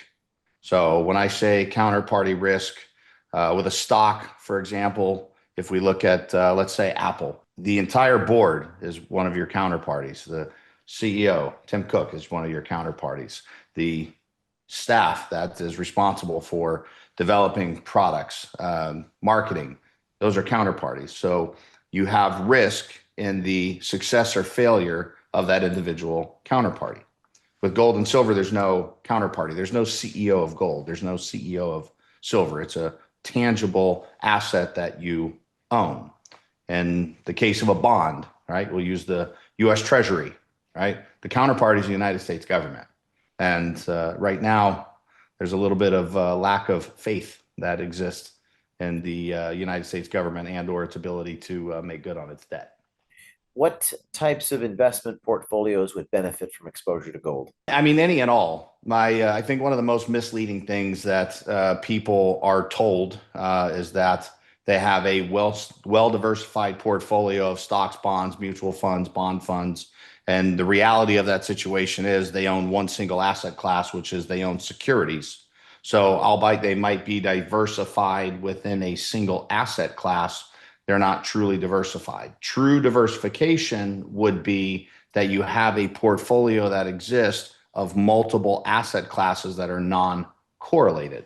So somebody with a portfolio of stocks, bonds, mutual funds, and bond funds would need to have gold and silver outside of that portfolio in order to call it a true portfolio hedge. As of the time of this recording, what is the price of gold? 3,800 and change. To give you the exact number, I would have to, Is that an all-time high? It's absolutely. We've had 38 new all-time highs this year alone. Last year, I believe we hit the 74 all-time high mark. And what is that like compared to, say, 10 years ago, 20 years ago? To give a little history, gold, if we look at just from the beginning of this century, right? So that's the year 2000, the beginning of the century, it's 25 years ago.